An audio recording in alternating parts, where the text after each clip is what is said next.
I don't know. Personally, I just kind of want to have been a fly on the wall during that meeting when the designers of the Yeti mic were thinking like, okay, so we have this button. This is the button that's going to make you quiet and then unquiet. This is very important for things like streams and also for doing like podcast recording. And they're like, yeah. Okay, so do we want to make this button quiet? No. We want to make this no. Hear me out. Let's make this button let's give it like the loudest, chonkiest spring action that we can find. Just like precision German engineered kathonk every time that you mute and unmute. What if we did that? What if we did that though? Can you imagine if they went the other way and made it like the touch lamps, and then you just accidentally muted yourself every time you touched the microphone, but it was completely silent. Amazing. Yes, the sound of the Yeti mute button haunts my very dreams. Yeah. It's a big reason why I switched microphones, honestly, back home. Like, I needed that Elgato wave. I can just and it's good. It is a touch lamp. Your mic is a touch lamp. Mm-hmm. Actually, this is my best friend's mic. Maybe I should do this. Yeah, I have a... we got Raiders. But whatever. Hi, Raiders. Hi, Raiders. That's what mine is. We'd love to see Raiders. So now that... wonderful. Welcome to our game. We are just starting off. So I guess I'll just kick us off now. Welcome to Live from the Apocalypse. We are a not-for-profit TTRPG studio that makes actual play content in the forms of streams and podcasts to raise money for nonprofits, aid organizations, and progressive causes. We're currently raising money for the First Nations Development Institute, an amazing nonprofit working to restore economic independence to Indigenous communities across the United States of America. If you like what you see here, take the $5, $6, whatever you can spare, no expectations, and donate that directly to the First Nations Development Institute instead of giving it to us. You can do that by hitting !donate in chat, and the bot will post the link, and you can make the McElroy brothers yell at JD and interrupt whatever dramatic and important scene is going on. I encourage you to do this whenever JD is having a really emotionally intense scene. It's very funny to us. Thank you. We do have a couple stream incentives. A $15 donation will allow you to give a player of your choice +1 forward, and a $20 donation will allow you to give a player of your choice -1 on their next roll. Also, if you donate $25, you can force me, your poor GM, to run the game in a silly voice for 60 seconds. Today, that voice will be this. If you would like to have me run this game in this Elmer voice for 60 seconds, I will do it. You won't find a deal like that anywhere else. And now, I'm sorry, that's a Stitch voice, not Elmer voice. Yes, without further ado, let's introduce our players. Amber, you're up first. Hi, everybody. I'm Amber, also known as The Space Jammer. I'm a TTRPG writer, editor, podcaster, and streamer, and I would love to help make your game night more memorable. If you are interested in learning more and seeing how we can collaborate together, please follow me at The Space Jammer anywhere there's internet. I am playing Imogen Warwick, the Scholar. They were present last week and taking notes for the archives, and that's it, because I had a work meeting and I couldn't make it. But I'm excited to be here, finally. And that's you, Bedlam. All right. Hey, everybody. I'm Bedlam. I'm playing Jerome Nears, Tainted. And you can find me here every 2 weeks participating in this game.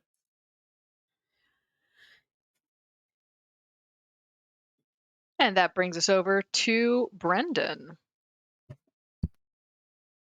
Yeah, Justin, fucking grip it and rip it, baby. Brendan, who is muted Slop that currently. down, dude. And somebody just donated, looks like $5 to the First Nations Development Institute. We thank you so much for your donation. I'm just saying. I'm just saying. But yes, hello everybody. I am Brendan. On this here stream, I am playing I guess Babby and along thembo Sefer. And when I am not doing that, I am also playing Alex Sandowski, aka Victory, over on our Masks Actual Play podcast, as well as just finished up playing a similarly boneful individual, Ost, in our recent Falling Stars mini arc. Also, precipitating my discussion of the Yeti microphone. Did the GMing and some of the editing for our other podcast, Cryptid Community College, which there will be more content coming for at some point soon, once we get some back end details figured out, and also whenever I just finish doing it. But that's neither here nor there. And then of course also I am GMing our every other Tuesday Missing Numbers stream, which is an Eldritch horror Pokemon sports anime that I decided the internet desperately needed. And I think that me though. You were correct. The internet did need that. And we are on to JD. Hey, I am JD. In this game, I play Soren Augustine, who is an actual saint. There is not a playbook for saints, though, so we use the Revenant playbook instead, and that is totally fine. Everything is fine. Soren is the most fine. I do a lot of things with LFTA and on way too many other channels. I'm not going to list them out here. I may drop some interesting notes, though, at the end, because I'm realizing we have an event that is 2 weeks out, and I should probably note that premiere is coming soon, but you'll have to stay till the end of the stream to find that out. I'm going to continue waggling my eyebrows about this. And if Della chooses to bring it up, that is allowed. Redacted. Moving on, Katie. Oh my goodness, you guys. I'm so excited for that too. I'm Katie. I'm gonna be, or I have been always Penny Grimpley. She's really battling this iron deficiency in a way that is affecting her entire life. Grip it, baby. You can find me on Twitter at Pager2266. Oh, wait, we got hey, that's very cool. That's $25. So that's 60 seconds of me running the game in that voice. We'll wait until it's time for me to speak, though. So that is awesome. Thank you so much. That is very cool. I'm very excited for 25 minutes. Wait, no, not 25 minutes of a Stitch voice. No, thank you. Absolutely terrible. But if we keep the donations going, it can happen. Anyway, what else? Nothing else. That's fine. That's enough for now. All right. And that does bring us to you, Della. Do you want to introduce yourself? Oh, yes. I am Della Collins. I am the GM of this game. You can find me in the Discord. You can find me in a upcoming game soon to be announced. You can find me. That's basically where I am. My presence is not quite as broad as Malchus, JD, and Brendan in this channel, but here I am doing my thing. So, without further delay, let us get into this game. Just as an intro for people who were not here last week, I will go back through a bit of a history lesson. In the mid-1800s, the newly vested Archon Augustine of the High Church discovered that several key members of the church were, in fact, vampires. Rather than follow tradition and treaty and handle this matter internally, the Archon dragged a prominent and popular archbishop into the center of St. Peter's Square and let him burn. Breaking with tradition similarly, the vampires responded first by burning down the Archon's palace and then calling a press conference, in one stroke revealing the entire supernatural community to the world. Vampires, werewolves, homunculi, demons, fairies, and worse were suddenly out in the world. This could not stand. Humanity was finished being preyed upon. So the church led a massive worldwide mobilization of forces against the supernatural and won. That's your 60 seconds of Stitch voice. The Grimm Convention, signed in New Amsterdam in 1944, ended the Last Crusade and kicked off a series of differing laws and regulations about how the supernatural community was to comport itself and to be policed. Our story is in the state of Maryland, in the divinely granted states of America. In Maryland, the supernatural community is generally allowed a great deal of access, a great deal of freedom in how they conduct their affairs, at least for now. When we left off, Penny and Jerome, you had been in the parking lot after your very first supernatural youth meeting.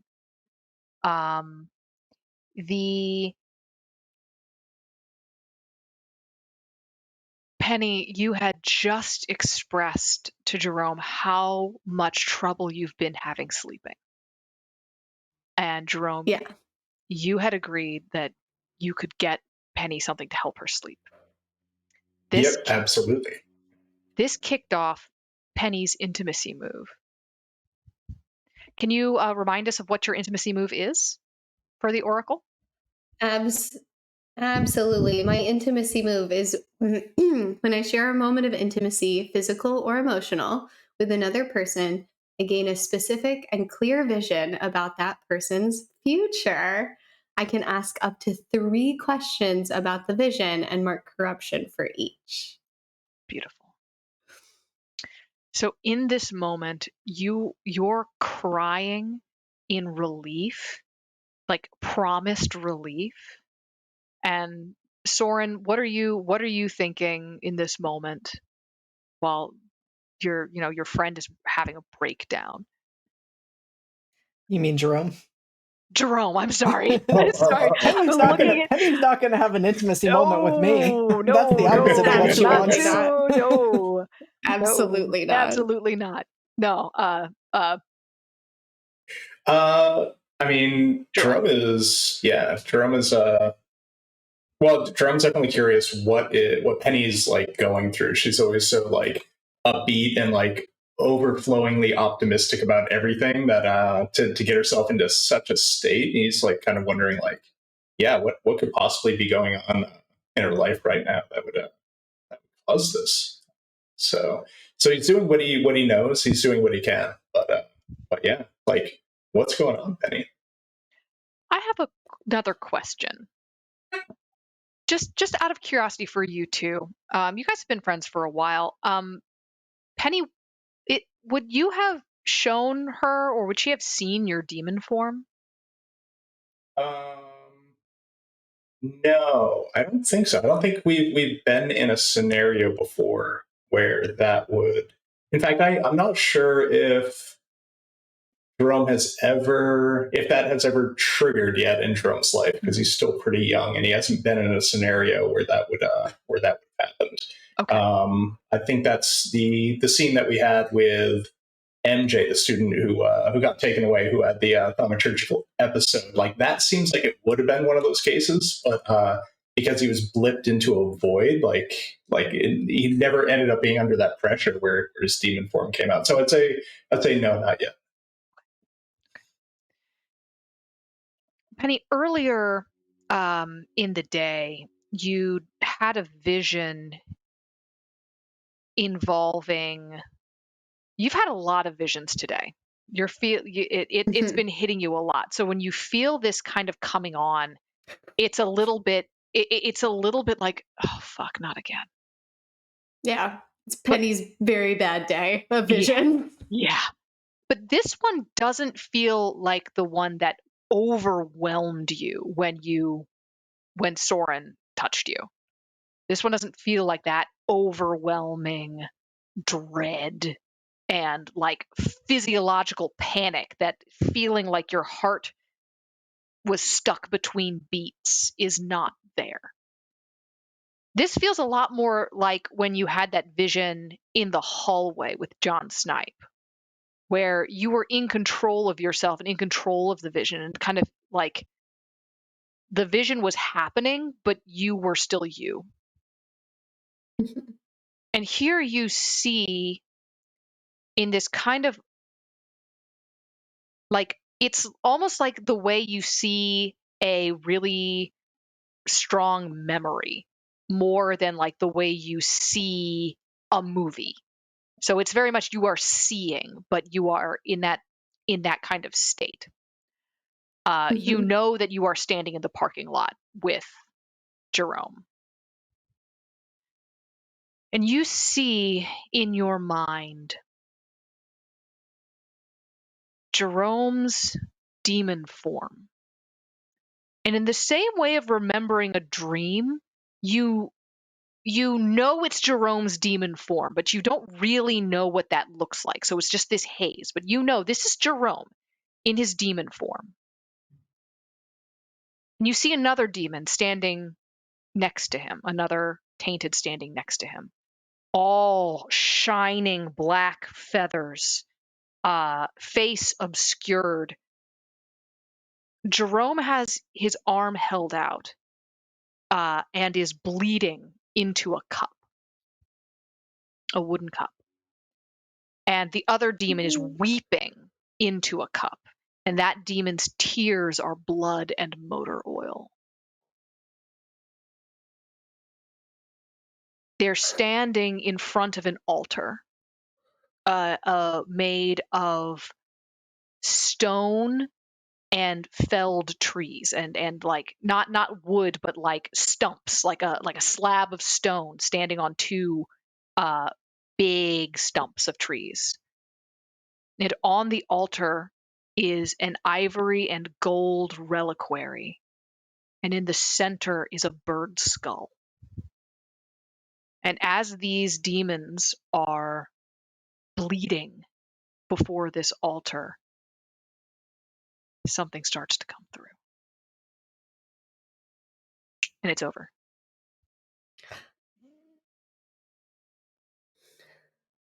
Penny, are you okay?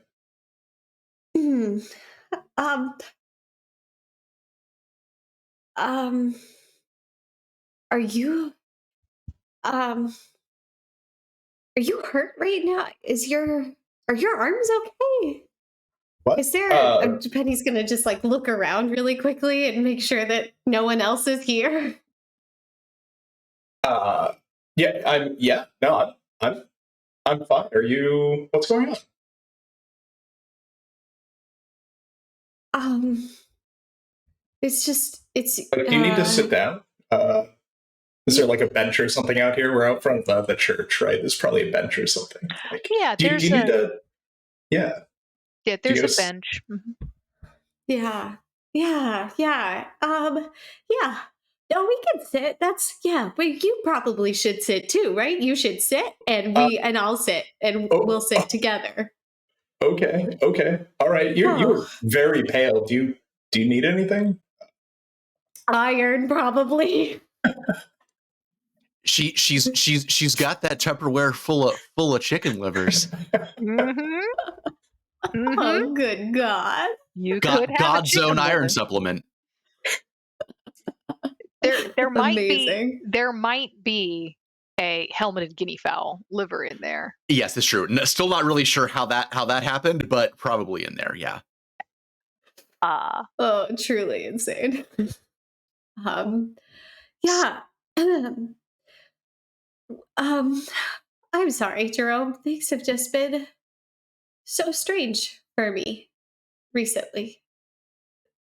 Oh, Things yeah? have just been so strange. Yeah. I think I should probably sleep before we talk. Are you okay? Yeah, no, Penny, Can I I'm fine. see your okay. That's Do fine. you- That's fine. If he- you say he- you're fine, He rolls up his sweater sleeves, and like you can see his like super kind of bony arms, but there's nothing wrong. Like, yeah, there's nothing. Yeah, whew, really though. Like, okay. are you? What's been going on, Penny? How are things with Soren now that he's living with you and everything? Ah, right. Okay. Different. Different. I haven't really been sleeping, I guess. Um, and I think it's um probably because I'm having bad dreams. And that's why I'm asking for the Oh yeah, no, I'll definitely put it on the top of my to-do list. You know, like I'll definitely get you some probably tomorrow. Okay. I wish I could get you something Yeah. sooner. I don't have anything right now, but No, yeah. it's fine. I can survive another day. Hey, can we not talk about this until I get some rest? Yeah, no, that's fine. That's fine. But I did want to. And I did want to. between, Oh go ahead. no, I was just gonna say I did want to talk to you about that meeting with Father Franklin that we were talking about before. Oh, If we could meet with him yeah. at some point, that'd be super great. So. Sure, of course. I mean, like, I'm not super close, but how about I talk to youth pastor Sam, and then maybe he can get us a meeting with Father Franklin, and we'll do it that way, and then we can talk about whatever Yeah, yeah, or maybe just talk with thing. Sam. Do you think because with it would really be better with Chicory being in her last year and everything, and kind of trying to avoid some of the stigma that she already has to deal Yeah, I with. know. Like maybe Sam could help her Yeah. get out. I could definitely talk to youth pastor Sam about it. We've got a jam session tomorrow at 5 anyway, so Yeah, you've got to. I can just bring it up You've got to rehearse for that. He's also helping out with the Guys and Dolls With- Junior at the middle with school. Guys and Dolls Junior. Of course he is. He's playing the guitar for it, the acoustic guitar. Yeah. Oh no. Well- Hey, in the meantime, can you just please stay away from birds? Yeah, I can do that. Sure. So sometimes Dusty will like bring one home, but otherwise like not a problem. Yeah, just like birds and bird bones. Just stay away from bird bones and try not to bleed anywhere. Okay. All right. Okay, Penny. And I'll get you those. I'll get you some sleeping pills as soon as I can. Yeah. Oh, thank you. Oh heavens. Fantastic.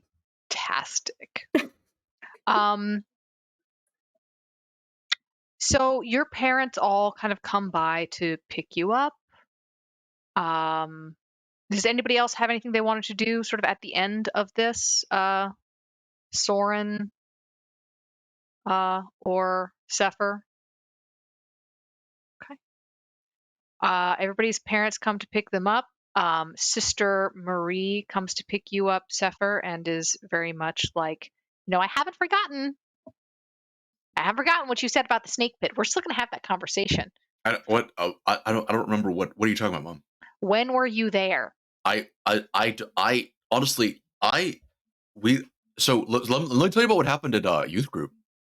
Oh yeah, what happened to youth group? I want to know. I want to know all about it. Successful distraction. Soren, you and Penny are picked up by the Grimpleys. Jerome, your mom comes and picks you up a little bit late. You're not the last person there. but there's definitely kind of an awkward moment where it's you and uh um Boris, the 12-year-old, and Matt. Uh and Matt's just kind of like, he's got his car keys. He's sort of like, do either of you guys, your folks are coming? Do either of you guys need a ride home? No, I'm good. I'm sort of off to the side, I would say, you know. So Uh the he's like, okay, all right. Your mom pulls up in shortly after you get in, you go head home. And you see Matt kind of talking to Boris sort of quietly, sort of sitting down on the bench. Um, and Boris is kind of like got that.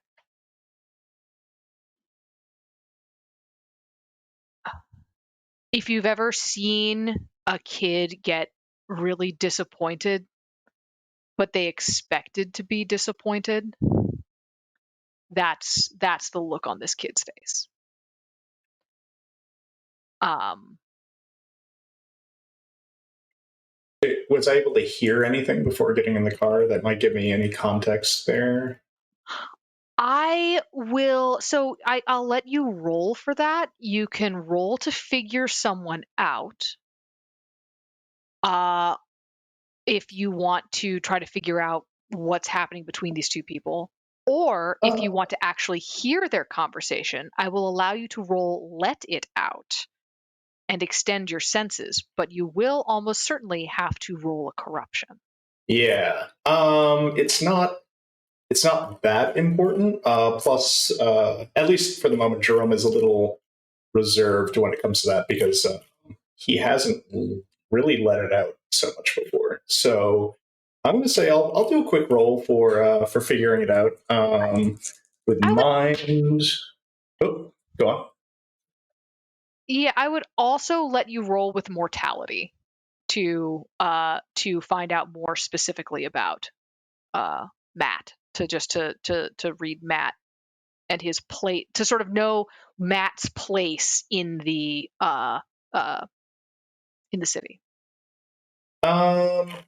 Okay.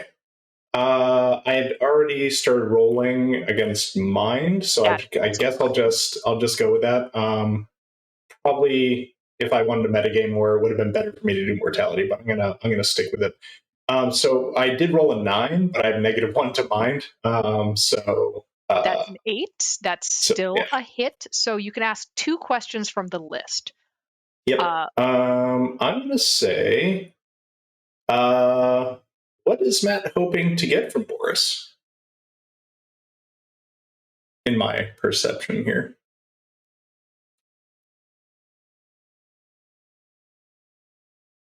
You really want, in your heart of hearts, Matt to be a bad guy. I do. I really do. Yeah. But you're pretty sure he just wants to make sure this kid gets home. There does not appear to be anything else that you can see other than someone just trying to make sure this kid gets home. I will give you one for free. It is clear that the disappointment on Boris's face is related to his parents not being there and not anything that Matt is saying. Being Got the it. last, Yeah. he's the youngest kid here, and he's the last one to get picked up.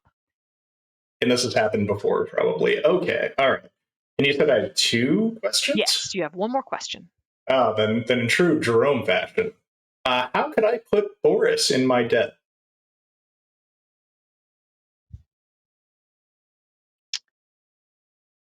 I could. I'm just going to suggest. Ask my mom if it's okay to give Boris a ride. Oh, yeah, how would you put Boris in your debt? Yeah, not Matt, actually. Yeah. No.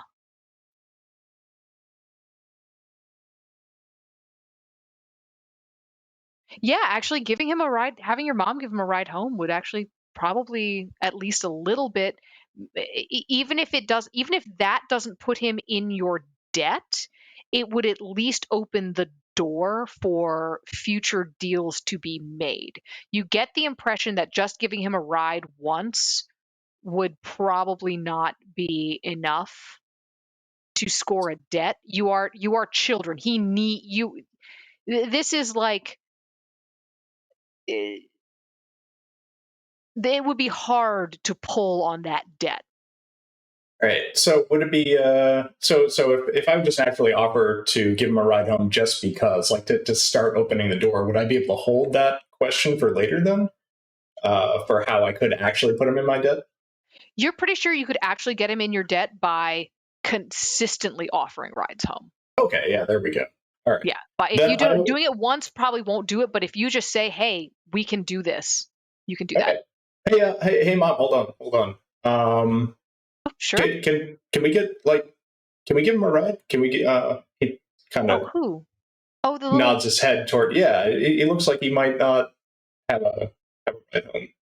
Oh, that sucks. Sure. Wait here. Hold on. Your mom gets out of the car. She walks over. She clearly spent she was at the office up until now. So she is in full lawyer regalia, wearing her very prim, very proper business attire and heels that you could kill a man with. And she comes over, sort of crouches down eye level with Boris, and is talking with him, talking with Matt. You can't quite hear the conversation. If you're really trying to eavesdrop, if you roll down the window, you could probably hear it, but it's very much along the lines of, do your parents know you're here? Are they coming? And they forget a lot. It's fine. I'm kind of in trouble. And she's like, no, that's not, that. You can see her trying to say, that's not okay. And then pulling it back and saying, why don't I give you a ride home? I can give you a ride home. I'll give our phone number to Matt. You see, she has to look at his name tag. And we'll get you home, okay? He nods and she brings him around. He gets in the back of the car with you. Are you in the front seat of the car? Jerome's in the front seat because his legs are far too long for the back seat comfortably. So absolutely true. So he comes in, Boris gets in the back seat, kind of sniffles and rubs his nose, and I will one day stop hitting this microphone, but today is not that day. He gets in the back seat of the car, gives your mom his address, which is not hugely far away. Okay, cool. Hey, Boris. Hey, just figured we'd give you a ride. It's kind of cold out there. I don't think it's actually cold out there. Yeah, thanks. I appreciate it. It's I appreciate it. It's nice to not have to wait. Cool. Yeah. So are you new in town? You're over at the elementary school? Yeah. I'm in the middle school. Sorry. I'm 12. I'm not like a baby. Sorry.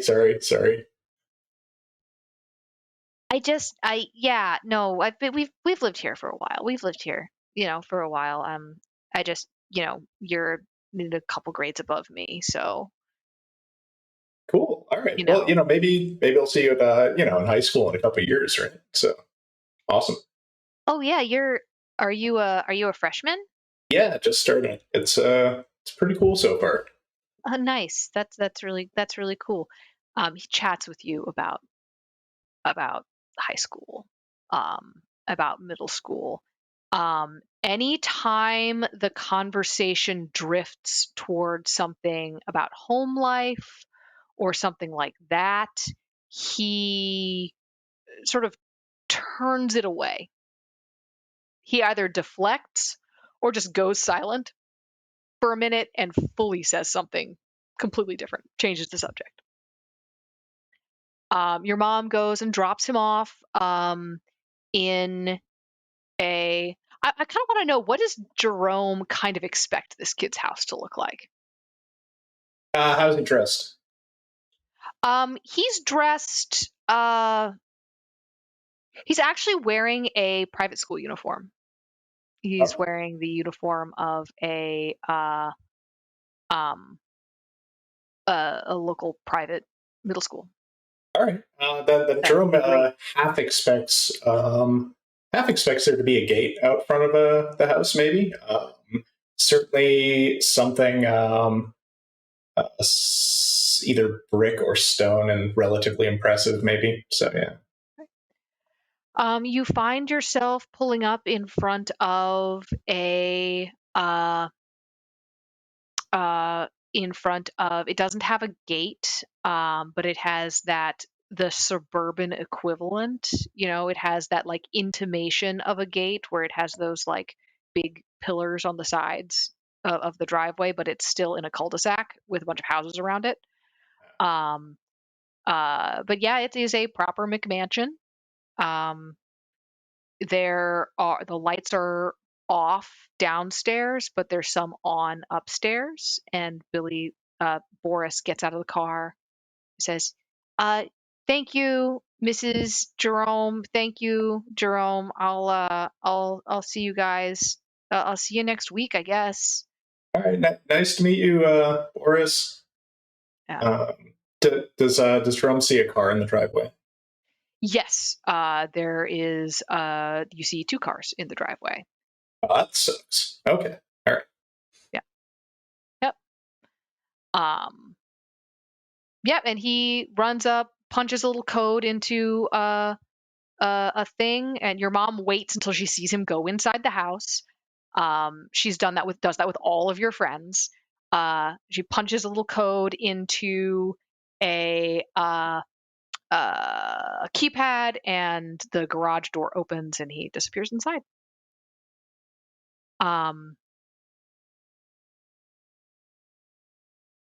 Also picked up by her mother is Imogen Warwick. Your mother comes to pick you up from the youth group and looks over at your notes. This is before all of this happens. Would you please introduce your character? What is Imogen's whole thing? What's Imogen look like? What are they thinking? Yeah, right absolutely. So after the meeting, Imogen is just kind of verklempt. So many thoughts are racing through her mind, just knowing everything that's been going on with her family and, their own questions of everything. But it's extremely evident that, just that she's trying her best to make it so that the anxiety isn't clear on her face. There's like little hints, like in the way that like the ends of her eyebrows are twitched up, the way that like her nose is like slightly wrinkled here, like on the nasolabial folds, where you can see the tension present in her face, even though the rest of it is trying very hard, very, very hard to remain as unbothered as possible. But the white knuckles as she's gripping the rest of her notes following this youth group meeting, obviously is a tell otherwise. Imogen is 17 years old, a white, non-binary, like demi-girl, very curly black hair, pear-shaped body, very studious, like like dark academia type attire, lots of cardigans. And today they're sporting like a burgundy cardigan with a with like a gray sweater vest, a midi length gray wool skirt that hits like right to the length of their calf, and some saddle shoes. But they work for the archives. They don't have any special powers necessarily, but they deal in secrets. This was a wild first meeting.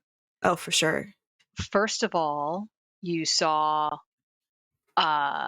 you learned a lot about some new people. You already knew about Penny Grimpley. You knew Soren Yeah. was going to be there. You were a little surprised to see Sefer there. You were not surprised to see Chicory. You were not surprised to see a representative from the Demon of Addiction. Though you didn't know exactly who it was going to be. You were surprised to see Cassie Davis show up, and you were surprised that she showed up with her sister, and she showed up furious, and that she showed up and announced to everyone in the room that her parents had sold her to a demon when she was 2 years old. That was new and news to you. Oh, for sure. How do you respond to your former best friend saying that they were sold to a demon? And if you had wanted to have a conversation with her about that, you didn't quite. Well, you might have. She sort of stormed out, and then you saw her talking to her sister, and then you saw her talking to Jerome, the other tainted, the other demon possessed. And then you saw her get into a car and drive away. I Would probably you? still have her old number. Yeah. Would you, while you're waiting for your mom to pick you up or one of your parents to pick you up, would you have texted her? There would have been some hemming and hawing about it at first. It's been like, what, 2 years since the last time I saw Cassie at all. And yeah, Imogen pulls up their phone, and like you see them open the messenger app and close it, and then open it again, type a couple things in the the last text message sent like was probably like a year and a half ago, just an "I miss you," that was left unread by Cassie. And then Imogen finally like takes a deep breath, their like gray eyes closing, and then, "Hey, I know this is weird, but if you need to talk, I'm always a safe space for you." And then sent.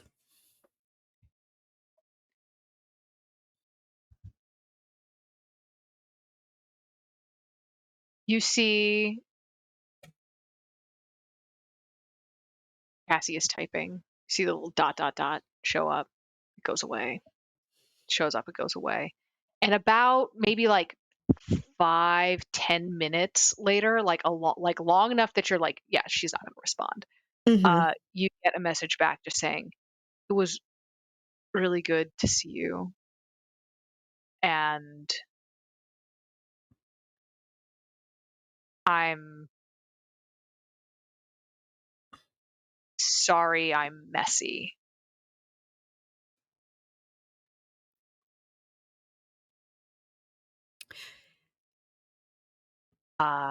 At least the thing about messes is that they always get cleaned up.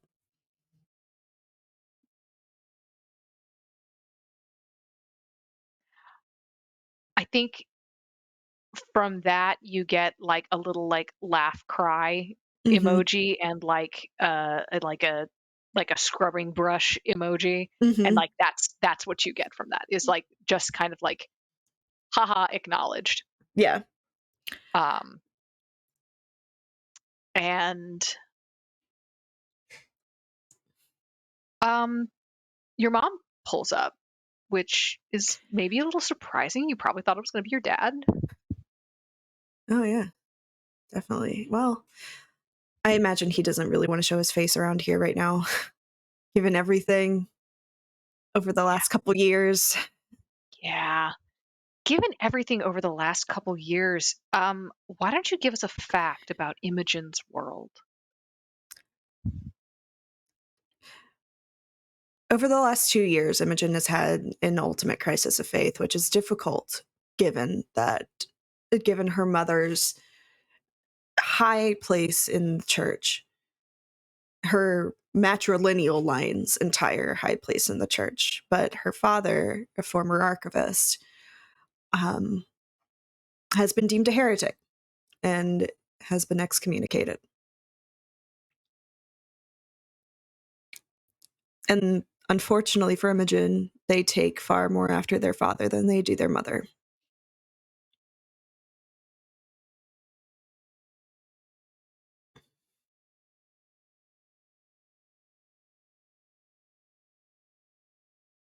Okay.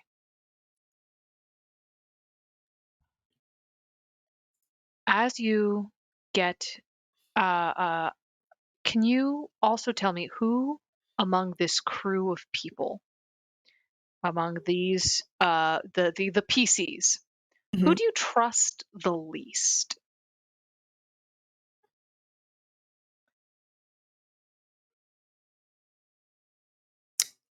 Let me consult my character sheet. Yeah, sounds good. You've got the saint, the good girl, the long thembo, Long thembo. and the demon.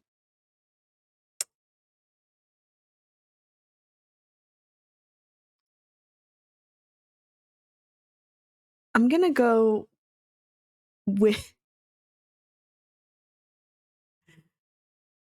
the long thembo. All right.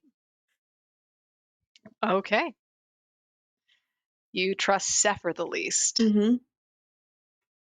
There's just something off about Sefer that, like, religious or not, it's just like uncanny valley. And, being somebody that's a researcher and like involved in archiving things of record, a person shouldn't be like, no. So Mark Wild. Okay. And give me a rumor. Tell me a rumor that's circulating about that faction, about Wild. Okay, give me a second, because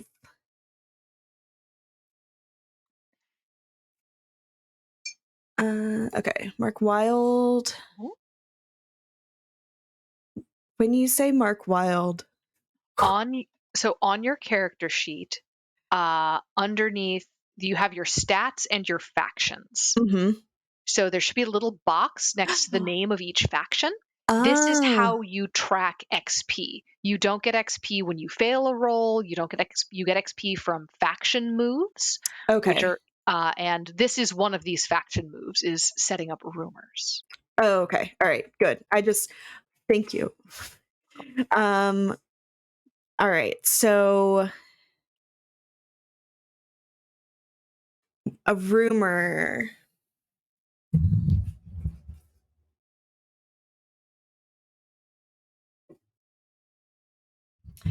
A rumor about Imogen. It doesn't have to be about Imogen. It has to be about the faction, the wild faction. The wild faction. Okay, sorry. Yeah. Okay, a rumor about this particular faction then is that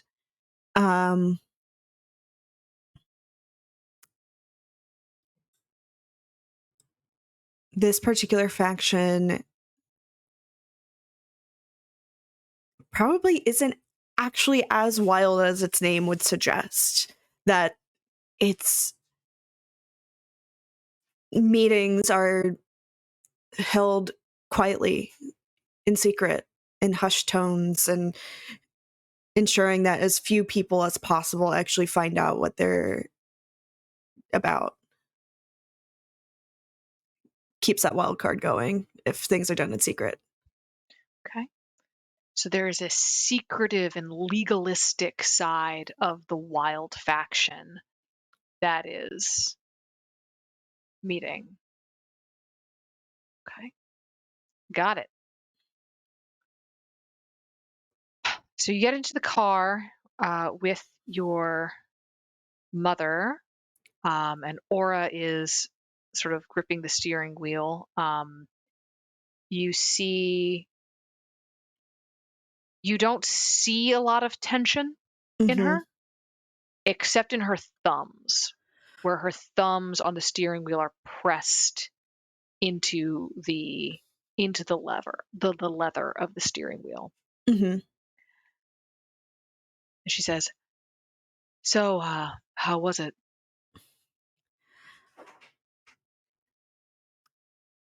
Saw Cassie. Really? Oh. Oh, Yeah. goodness.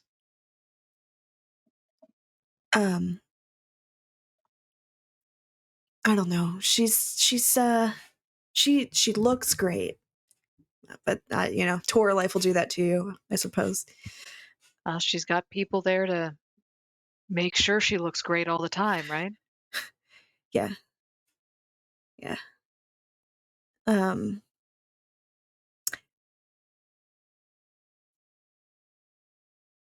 Uh, did you know that she was sold to a demon, or was that something that you were just going to hide from me? What? She was sold to it. Like, she taps the brake in shock. This is not fake. Oh. She fully she what? Oh. I'm sorry, mother. I'm sorry. No. What? Um. I'm sorry. I'm horrified. When did? Apparently, when she was 2, which is why I thought maybe you hid it from me, like you knew, because everything. No, I didn't. She wasn't adopted by the Davises until she was 4 or 5. I never knew anything about her life before that. I just no, God, that poor child. I'm Okay. And she's like still kind of getting over, but then she kind of looks at you and says,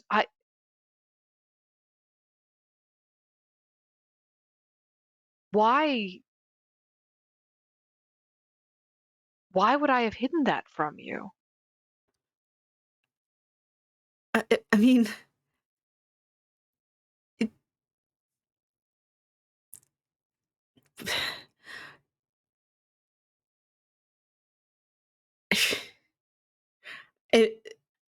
Imogen just lets out like a.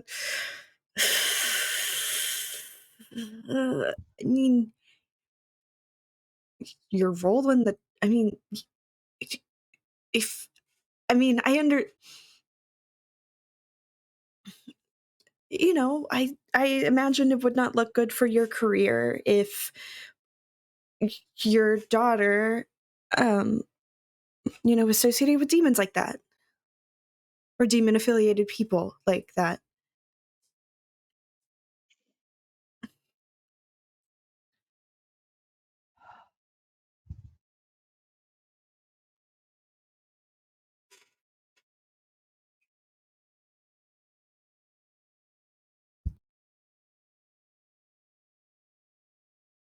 You need to stop treating my conversations with your father as if I am having them with you.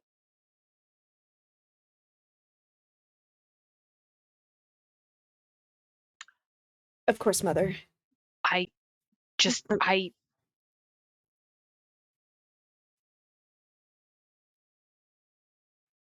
You come before my career, all right? You come before my career. You are my child. You come before my career. I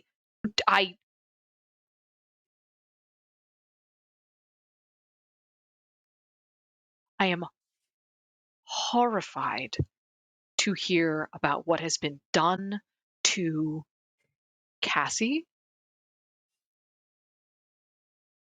and I support you in any way you can try to be a friend to that girl who has been so badly hurt. I just want to make sure she's okay. Of course I know you do. we haven't been super close since she became Danny, but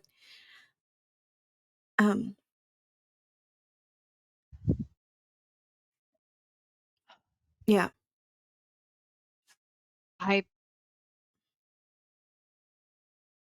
You are not allowed to go to the snake pit. Of course. Yes, Mother. You are not to go to the snake pit. Mm-hmm. You are you are 17 years old. You work for the archive. Mm-hmm. I'm not here to I'm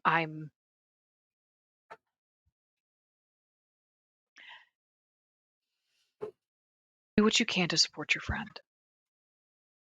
If I think you're doing something unwise, I'll let you know. But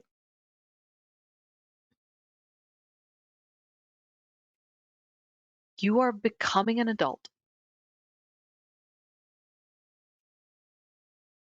And that means you have the responsibility to make your own choices. Yes, Mother.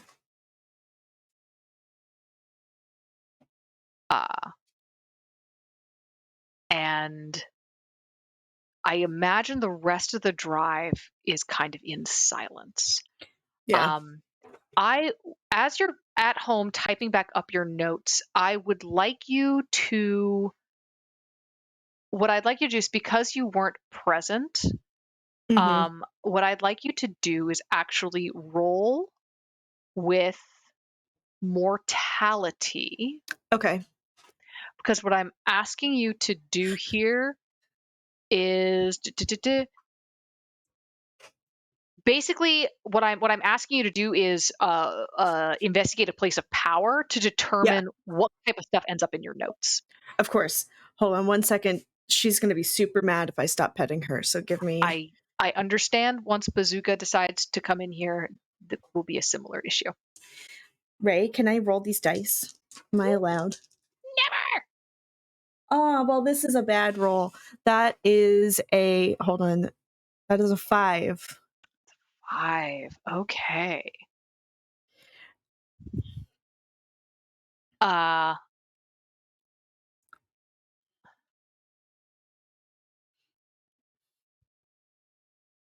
So yeah, your notes are a lot. It got really disrupted when Cassie came in, but your notes talk about who was there. So you've got the names of all of the kids who are there. Let me see the names of all the people, which are, it was, Katerina was there, and Boris was there, and the let me see, where did I know I posted this somewhere. Katerina and Boris, and who else was there? Chicory, Saint Bride was there. Mm-hmm. And Matt, the youth group leader. And you know that Katerina is a vampire. You know that Boris was a spellcaster. You know that Matt, the youth leader, youth co-leader with Penny, is sworn somehow to the spirit of the Chesapeake.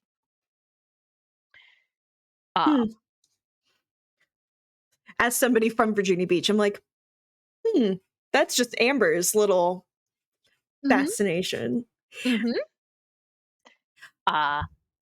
But you don't. What you don't really know is much more about those people because you were so focused on what the hell was going on with your former friend. Della, does this count as like making a faction move? It does. Mark mortality. Okay, good. All right. But you did not get a hit on this, so we can't ask any of those questions. Right. Of course. I just wanted to see if I marked mortality or not. So, alrighty. So it's the end of the night. Everybody goes home.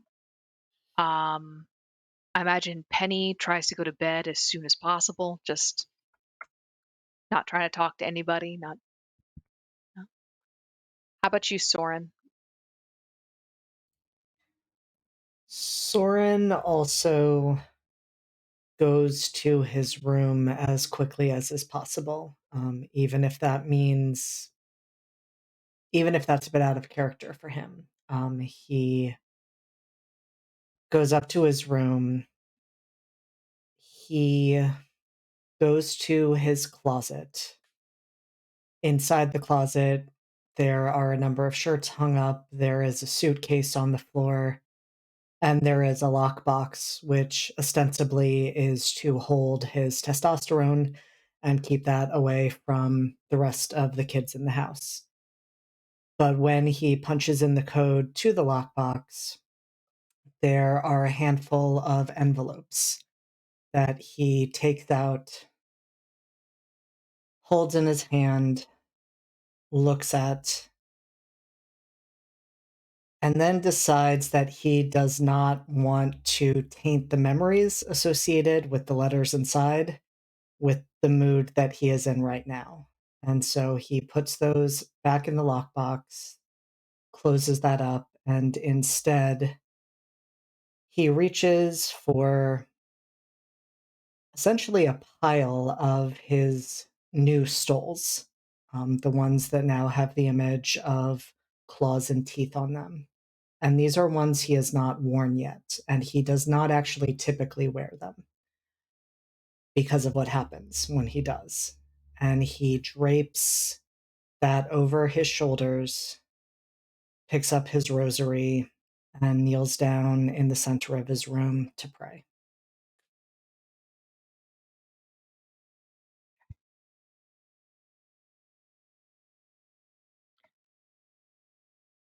Sefer, when you go home, you get home. You've been speaking to your parents. You go up to your room.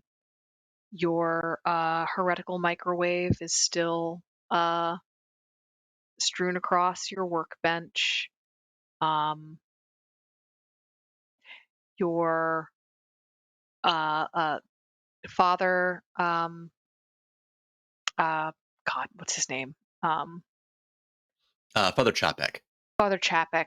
Father Chapek comes up for a minute and says, Your mother tells me the Grimpley girl is in your youth group. Yeah, I think so.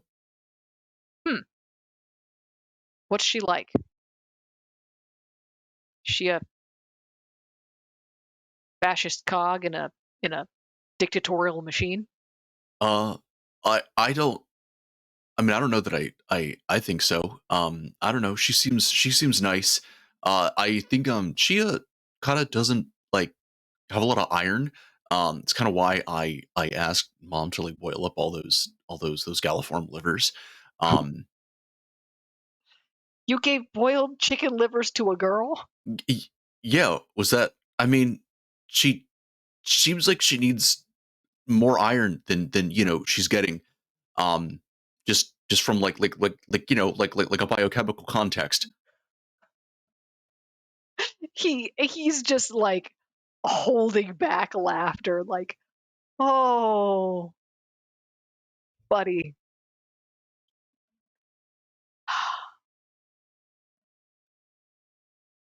So do you like this girl? Like what I mean, I guess I don't not like her. I mean, I think if I didn't like her, I wouldn't care that she's not processing iron properly. okay. Oh, okay. Idiosyncratically put. Uh why don't I I'll tell you what. I'm going to go ask your mom to make some mini muffins. Try mini muffins. Don't have as much iron, but you know what? We can try making some with the high protein flour. We can try making some with the protein like a peanut butter muffins, you know? Maybe that's a better way to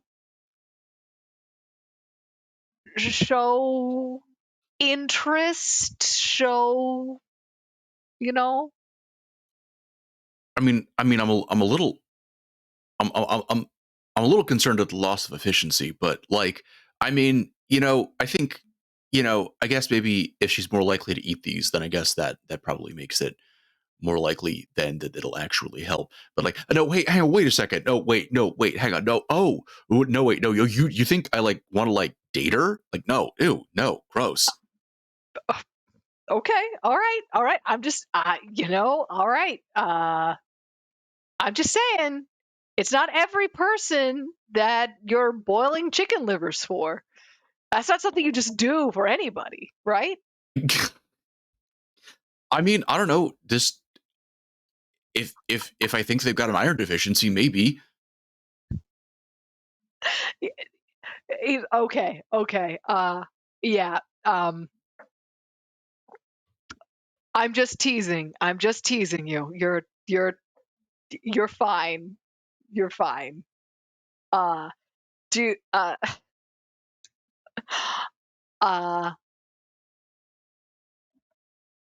Sister Marie's making salad.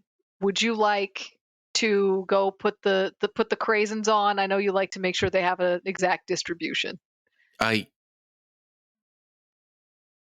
Yeah. All right. Let's go downstairs. Because you still got to eat. You got to take care of yourself. I technically speaking, I've consumed enough organic matter to be well within my operational optimal standards for at least the next 3 days. Not that I don't appreciate the craisin salad, Dad. No, I know that came out wrong. no, I'm no, no, no, sorry. no, I'm no. working on being more grateful about things. Actually, look, I get it. He like stops you before you go into the kitchen. He's like, "How do you know How do I know what? that you've consumed enough organic material to maintain function for the next 3 days?" I'm curious. How do you know? I guess it's like, I don't know. I don't like get full. Like you've talked about feeling full. I don't really feel full like that, but like because I can keep going. Like, it doesn't really like I don't actually know what like the upper threshold um of that is. I never really tried just because I didn't really needed to. But like some of it I just kind of like know, I guess, like the way that you know when you're full. But also I got kind of curious, and so I talked with Dr. Thesiger, and I made a spreadsheet. I don't think it's actually directly linked to like calories per se, but it's a pretty close approximation to whatever it is that I mean it's not digestion, I guess, but it's pretty close to whatever it is that like the Athenor or whatever it is that actually powers me does to the matter at an alchemical level. And so, so I have it in a notebook upstairs. I can show you the math. Yeah. Why don't we look that over after dinner? Hey,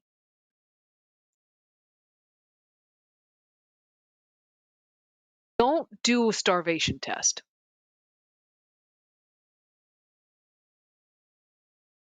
Okay. Um You are too young to do something like that. I know age is different for homunculi. I know it's not the same. I know all that stuff, but I don't. Normal people do wild stuff when they get really, really hungry.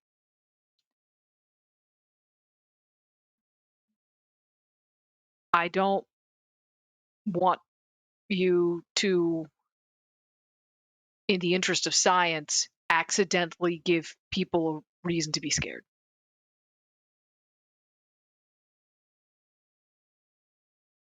because I don't know, I wasn't really thinking about doing it, but you know, I guess I'm probably paranoid. You know me. I mean, if I'm it's any consolation, no, the thing that I was thinking about doing was actually the opposite, was just like eating as much as I possibly could just to see if there was actually an upper threshold to the point where I couldn't actually process any more matter. Oh, you let Sister Marie know that she will cook you everything under the sun. Hey, Marie, and you. I know. I don't think I should do that because I think if I were to like extrapolate out a little bit, I think that the amount that I could eat actually is like however much it is that you think that I could eat. I think it's actually a lot more than that. Oh, we'll do the math. We'll do the math, and she'll cook you a spread, I'm sure. And now I kind of want to know what you're feeling. This happens occasionally, where usually Father Chapek, they stop treating you like you're a human kid, and they start treating you in this kind of different way. This Mhm. acknowledgement that no, you are not human. Um, what are those moments like for Sefer? Not gonna lie, it doesn't feel fantastic for Sefer. Yeah. Does he prefer the pretense of being a human kid, or is it the juxtaposition is really alarming? It's it's a little bit of both. I think that they sort of they are aware, like fundamentally. It's not like it's like a rude reminder. It's just that I guess you could say that yeah, that they sort of like the the family play acting that they do. It is a sort of a sort of shelter of normalcy, Mhm. um, wherein most of the time that Sefer is out and about, they are aware that they are a homunculus, but they are also and they are aware that other people perceive them, even if they perceive them as being uh, a very different and odd and strange and potentially supernatural child. That they are not aware they are a homunculus. Mhm. Whereas at home, Father Chapek and Sister Marie are simultaneously aware that Sefer is a homunculus and still, most of the time, treat them like a normal human child. Whereas then conversely, then their relationship with Dr. Thesiger is a very different can of worms entirely. But yeah, so on those occasions when I feel like it's probably mostly his dad that will sort of break the seal, as it were. That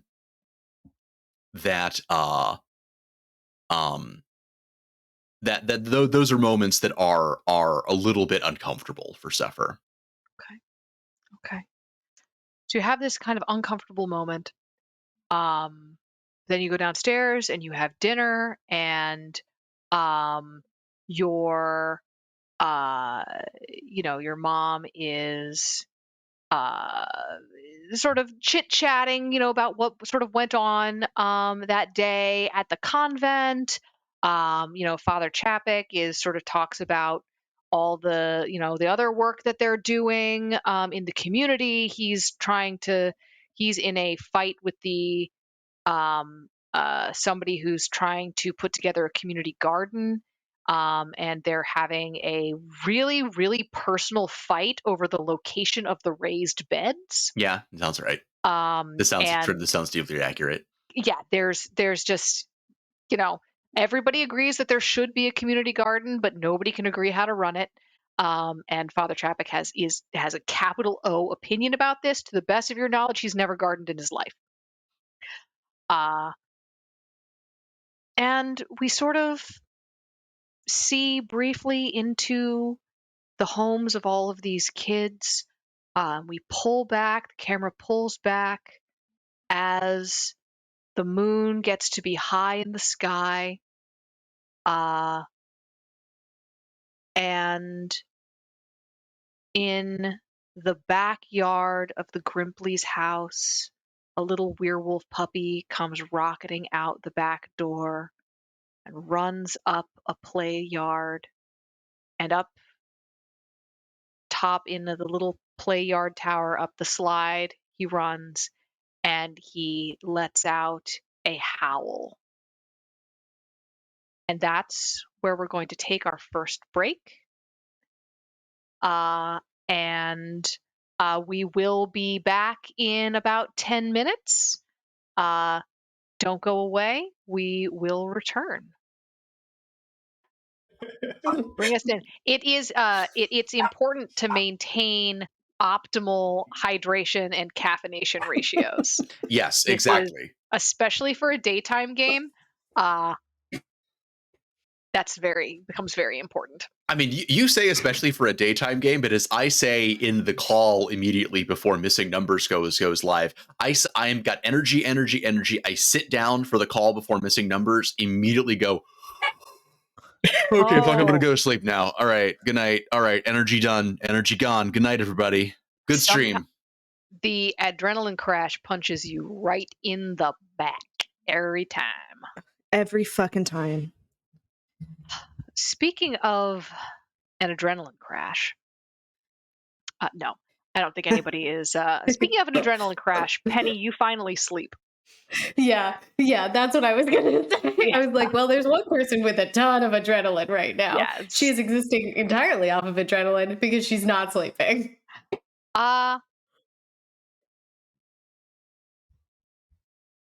Soren. Yes.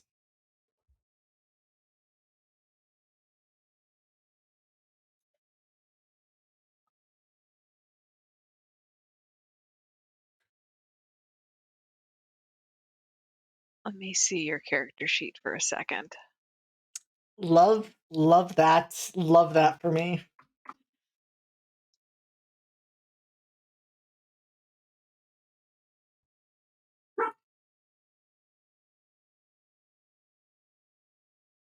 The next, yeah. So you are. Was there a name on those envelopes? There was. What was the name? Aoife.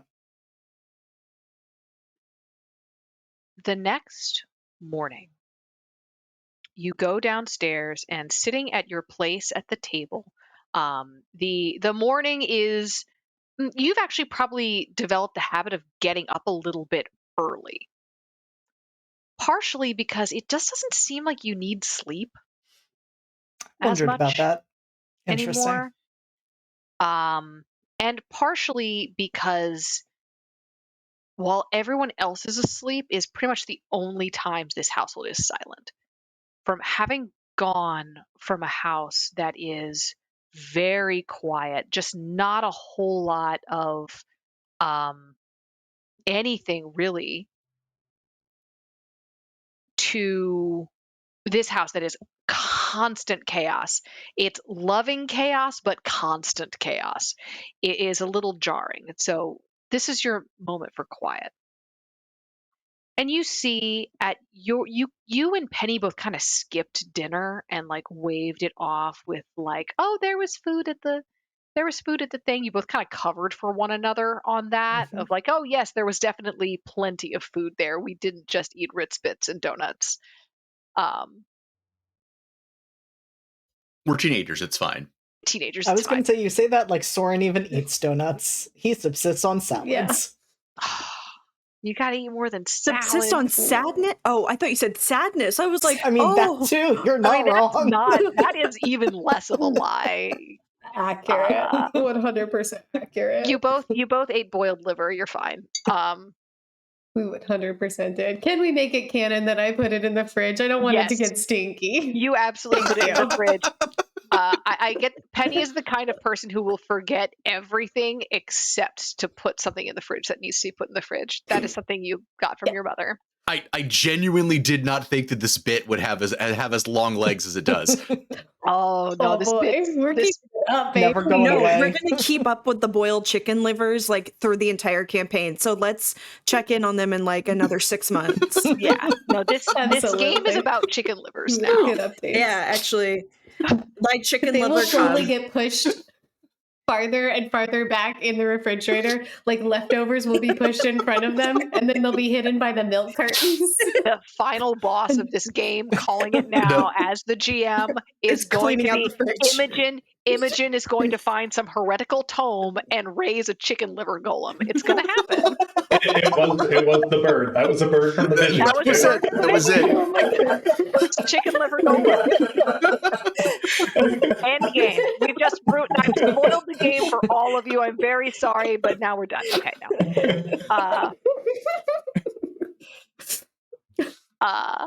But yeah, so Soren, you the one thing that there are a lot of strategies that the Grimpleys have developed to kind of make sure that the house, despite being kind of noisy and chaotic, still has some structure. And one of those things is that they do have assigned seats at the table.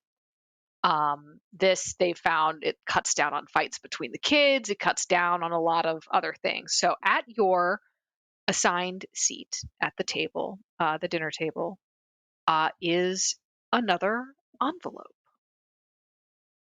It's addressed to you, and it has your. It's not forwarded. It actually has your current address on it, and it says up in the corner. It has the same. It has the thing. It's written in her handwriting. Says Aoife Greenlee. Soren genuinely smiles for the first time in as long as he can remember. And picks up the letter and goes outside to read it. When you open the letter, there are two things there. It's shorter than a lot of her letters. It's pretty short. And on one side, there's just a whole bunch of honestly, it looks like someone's like trig homework almost. Like there's a whole bunch of mathematical symbols and like other like symbols all over the place on this one side of the paper. And then when you turn it over, you see just a letter, and you read the letter first, and it just says, "Hi, Soren. I hear you're in Maryland now. Oh, that's awesome. I hear it's a great place to be. Things are still pretty quiet here. I keep expecting them to get wild. There are some zealots in the Irish church that aren't huge fans of mine, but whatever. I am just going to keep healing people. You keep on keeping on. Tell me all about the new place." And that's it. You And see, Della, just to confirm, Soren has not received any letters from Aoife since his death and resurrection. This is the first. this is the first. Okay. You see above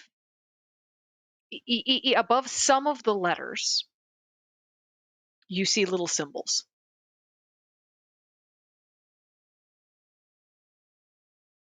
I'm not even going to make you make an intelligence check. There is clearly, you have received here a code and the means of breaking the code.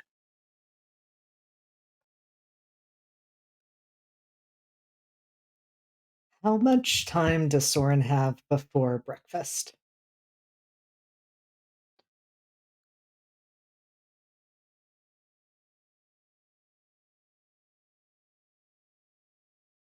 Probably.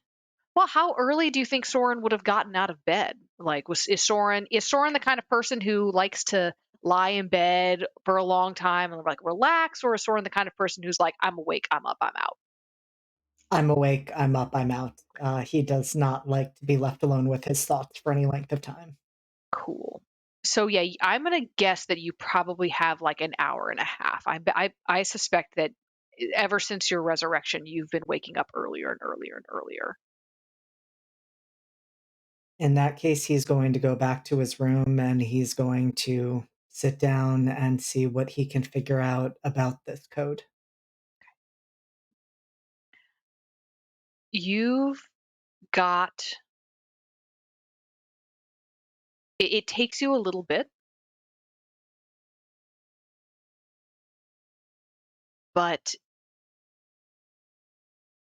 once you figure out the math for it, like the cipher was easy. Like the cipher is like is a symbol to letter cipher. Not that wasn't that hard. But you're pretty sure you are not good enough at math that if you did not have that, you're not sure you could have broken this if you didn't have the directions for you. You are not, saint training was not give you a crash course in cryptography. Nope. The uh the message, once you get it, which you start to read just as soon as you start hearing, you hear Kibo start crying, to be woken up, and you start to hear the Grimpleys get up. You see the words written in your own handwriting as you've been working this out. They're watching us both now. Don't trust the next message.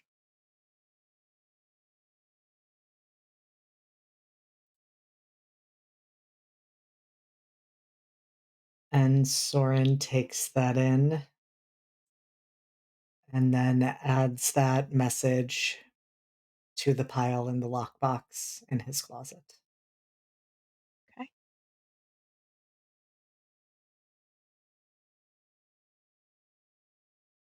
Okay.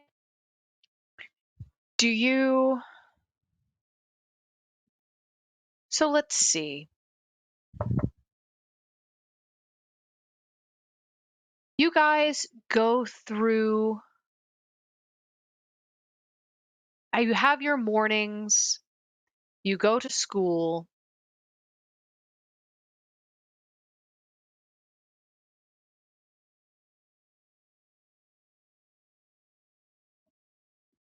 Imogen, you wake up that next morning, and your family is sort of cooking breakfast. Your father is looking at the classified section, the jobs available section, and is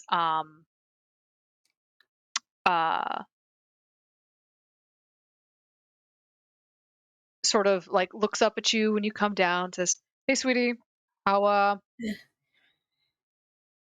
was the youth group last night?" Good morning, Pop. Your mom Imogen's. told me. Oh, yeah. Yeah, your I mom was told me gonna. about Cassie. Yeah. That's a lot to deal with. But it does explain quite a bit, doesn't it? Does it? Like, I'm choosing to believe that. all right.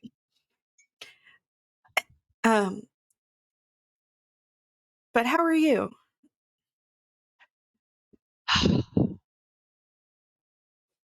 Getting by. Yeah. Getting by. He sort of holds up the classifieds, and you see some things sort of circled, and he's like, Yeah. Turns out not a lot of places hiring librarians.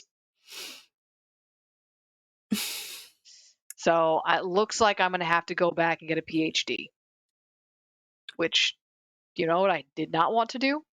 Get a PhD. Get a PhD. I don't know why I don't want to get a PhD.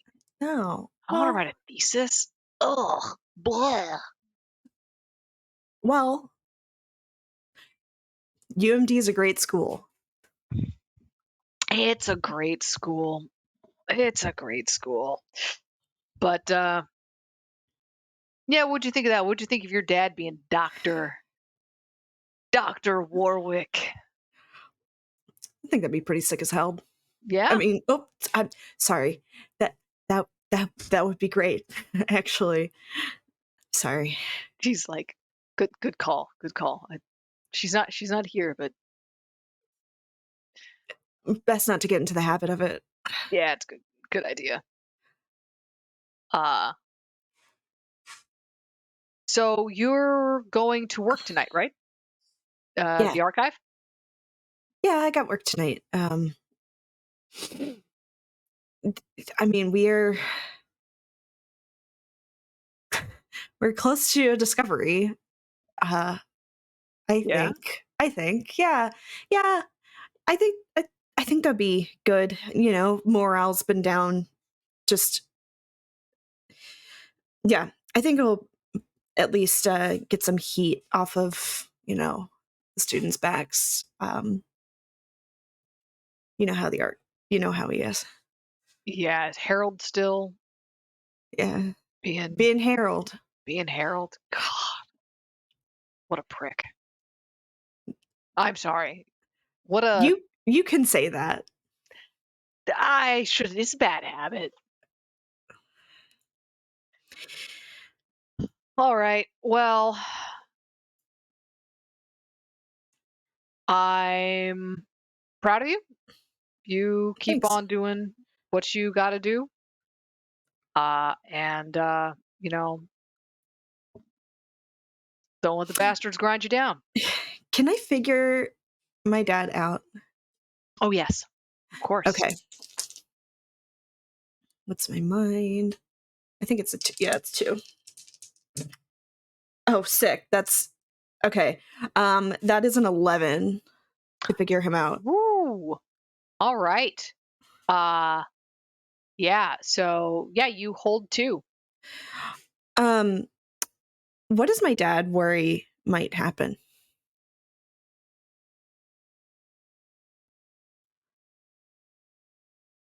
You're looking at at your dad, and you see that he hasn't shaved yet, Mm.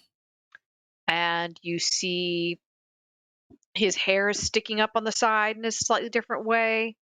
That usually only happens when he falls asleep in his chair. Mm. You're pretty sure he's been sleeping in the living room.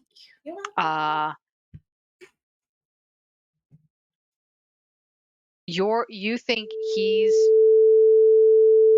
get those road Royal trip snacks. Farms. road So trip it's snack. Royal Farms are so good. That's always like the best part of a road trip for me is just like having to me the excuse to be like, all right, I'm gonna eat this junk food. Yeah. I miss Rofo so much. Oh man. Now that I do train trips more often, all I have to look forward to is the terrible food they have on the train. I miss road trip food. Yeah. For sure. I just went to Pittsburgh this weekend and stopped at Royal Farms and got a bunch of, I think I got Muddy Buddies and Chex Mix and those like the green snap pea things. Ooh. And But else? going to Pittsburgh, did you stop at a Sheetz though? You know what? It's so funny because I was driving on my way there. I was driving next to a big tractor trailer that had like an advertisement for Sheets on the side, and I was like, I gotta stop. I gotta stop somewhere, right. and You I do. gotta go Actually, find them. Could not find incorrect. them. You Gotta are have a sick Wawa. son of a You know, Oh, gotta have a Wawa for sure.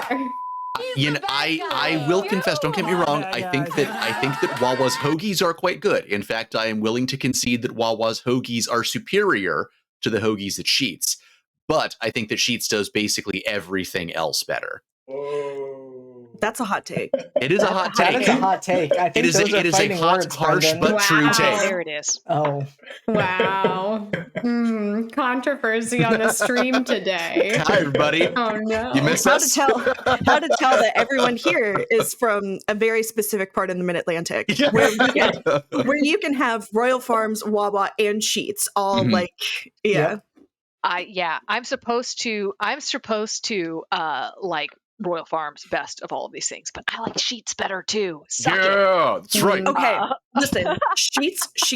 Did Sheets get me through college? Yes, because I lived across the street from Sheets, and I got the little tag that got you like a free coffee, like one free coffee every day. Yeah. Do I have Game changer. my wallet is not handy, or else I would pull mine out. No. Late night is Royal Farms. Wawa. Sheets is way down here somewhere. I don't know what you guys are talking about. It's the Appalachian. It's the Appalachian in me. Mhm. I gotta go for the Sheets. Mostly because that's the longest road trips I ever went on as a kid, was driving the 9 godforsaken hours to a teensy little corner of Western Virginia. So, Yeah. you know, Yeah. shout Will's out in to chat Wise saying County. Sheets will let you put tater tots in a burrito. Is It's what true. Will says. It's true facts, and it's great. Is that not? You That's get the tots in the burrito with the fire roasted tomato sauce. It's fucking great. That's what Christ died for, is what I'm saying. These are the sins for which Christ died. Bringing it back around. Excellent transition. I feel like I really stuck the landing, guys. That was perfect. That was so perfect, Ella. 10 out of 10. Imogen, you were trying to figure your dad out, and you figure out that he's really afraid that if he does not get a good job, that he will completely lose his place in this family. You know that your mother will never divorce him. The shame of being divorced would be more than that would be somehow worse for her. But you know that he wants their relationship to be repaired. He wants to repair the relationship with your mother, and he's really scared that he's not going to be able to do that, especially without a good job. I'm sorry. The Catholic aversion to divorce is how I got my middle name. Oh yeah? What's your middle name? Hold on, no, somebody in chat said that. Oh, that's yeah? me. That's Oh. me. Brendan. Brendan, you can't just drop shit like that. Tell me. Story for after stream. Okay. It turns out his middle name is actually Mind Criminal. It's Oh that my or it was, God. yeah. Is that or going to be Henry? Or apostasy. So yeah. All right. So I do have another question because I hit 2. Yeah. Who's pulling my dad's strings? I'm sorry, I've just got the phrase Brendan Apostate Sherlock, and that might actually be the most badass name. That is a super villain name. That is the super villainous name. Anyway, Wow. who is pulling your father's strings? Yeah.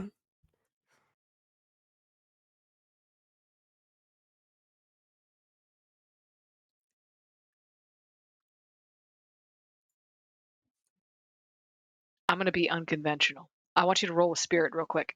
Ooh, okay. This is not really good Urban Shadows play, but I want you to roll a spirit real quick. That's a 5. Okay. Hmm. Your father, you know, to be a deeply loyal man. Mm-hmm. Once he is connected to something, he doesn't give it up. Okay. You're pretty sure if you were going to try to count the strings on your father, like if you were going to try to count the people who the network of secrets, the web that he is in, similar to your web, there's 2 big things: the archive and your mother. Okay. Those are the 2 things, and yourself as well. Right. But the 2 biggest players in his life, other than you, are the archive and your mother. Okay. Damn. You're not, what you're not entirely sure about is how they're pulling those strings, or if they're pulling those strings, but you know that those are the two major players in his life. Okay. And that if either of those people, either of those sources wanted something from him, he would jump up and give it. Okay. Got it. Yeah. I think Imogen pours themselves a glass of orange juice and makes a bowl of cereal and just says, "Well, Dad, whatever you decide to do, I know you're making the best decision for us and for you and for Mom. So He sort of says, "Yeah, I'm trying. I don't." You see, he sort of looks at the thing. He's like, I think I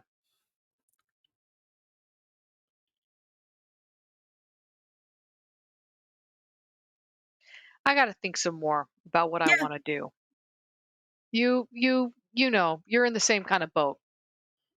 It's kind of embarrassing to be in the same trying to, what do I want to be when I grow up thing that my 17-year-old child is doing, but you know.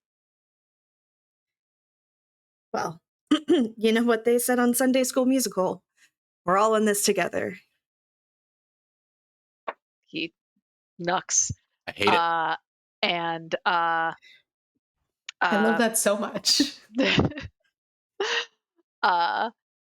You guys go, you head off to school. Is there anything that you guys want to do the next day in school? I believe Are chicken nuggets on the menu? in this your high school actually has an a la carte menu that you can order from. So chicken nuggets are technically always on the menu. If you've Love got that. the requisite $2.50, you can acquire yourself chicken nuggets or chicks nuggets. The vegan chicken nuggets that Mac had, which were, I will say, significantly superior to the regular chicken nuggets.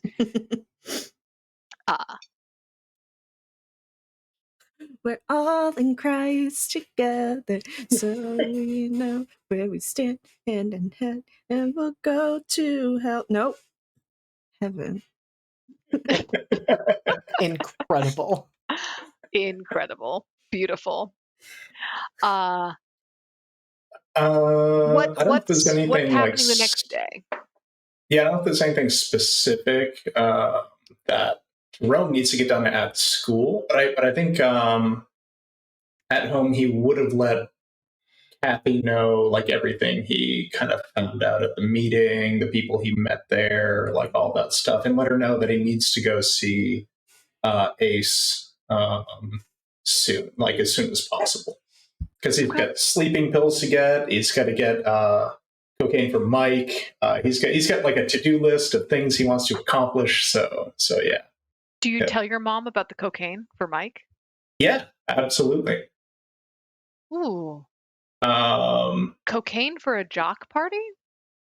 yeah, I wasn't going to, but he's really popular, so I think he has some like sway. And I mean, you and Dad and Professor Abby all want me to do student council, so like it seemed like it was worthwhile. Should probably just do it. So I feel like getting an invite to the party is going to be important. So and then the sleeping pills are for Penny. She's like in a bad way right now. I don't know what's going on with her, but yeah, I need to get down and see. I need to see Ace pretty soon, I think. Well, we'll be going to service on Friday as usual. Okay. We'll definitely see him tomorrow. Hopefully we'll see him tomorrow. I don't know when he's getting into town, but I'll check. Yeah, Friday should be all right. I just need to know, like, I got to keep people up to date and stuff, you know. So absolutely. Who is this? What's the name of this kid you're getting coke for? Oh, Mike. Was it Dexter? Let me see. I personally cannot remember.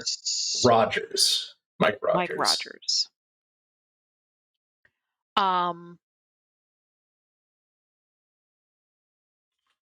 Mike Rogers. Let me give you a little piece of advice. Lawyer, this is advice not so much from mother to son as it is lawyer to client. When you are engaging in some kind of illegal deal of this variety, make sure you know who someone's people are.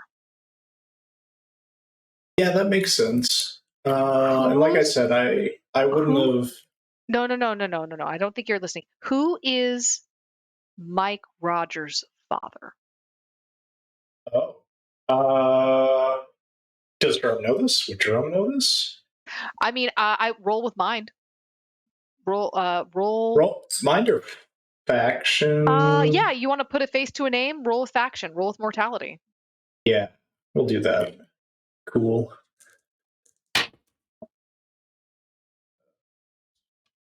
8. Okay. And do I mark off mortality for that for a roll or no? You do. You're putting a face to a name. You're putting a face to a name, so you can mark mortality for that.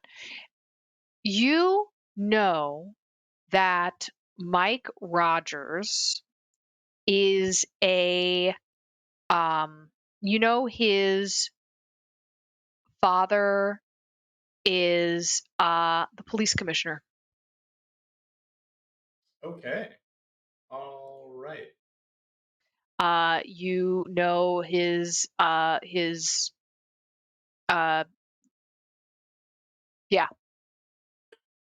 All right. So You sort of, well, it's not so much that you sort of put a couple of facts together in your head of like, oh, Mike Rogers, I know that right. So like Frank it Rogers dawns on. is Okay. I know Frank Rogers is the police commissioner. I know that Frank Rogers had, because my mom's a lawyer, defense attorney, I know that he has a kid. Oh, Oh, wait. So Frank Rogers is his dad. Uh, okay. All right. Okay, that's not great. But I need to. I promised him it, and now I feel like things could go badly if I don't get it for him. So here's maybe Ace could help me out with that. Ace might be able to help you out, but what might be wise is to just address it with Mike first. See what he says. Okay. All right. Yeah, that makes sense. Okay, I'll talk to him today. Like, he'll probably stop by in the morning and like while I'm outside, and we'll see what's going on. So, all right. Thanks, Mom. That's good advice. And yeah, as usual, I'm glad I talked to you. So I am. She smiles and like reaches up and like ruffles your hair, and says, I'm really proud of you. thanks, Mom. That means a lot. Don't go to jail. Yeah, Okay. I know. All the confidence of a 14-year-old. Yeah, I know. Okay. All right.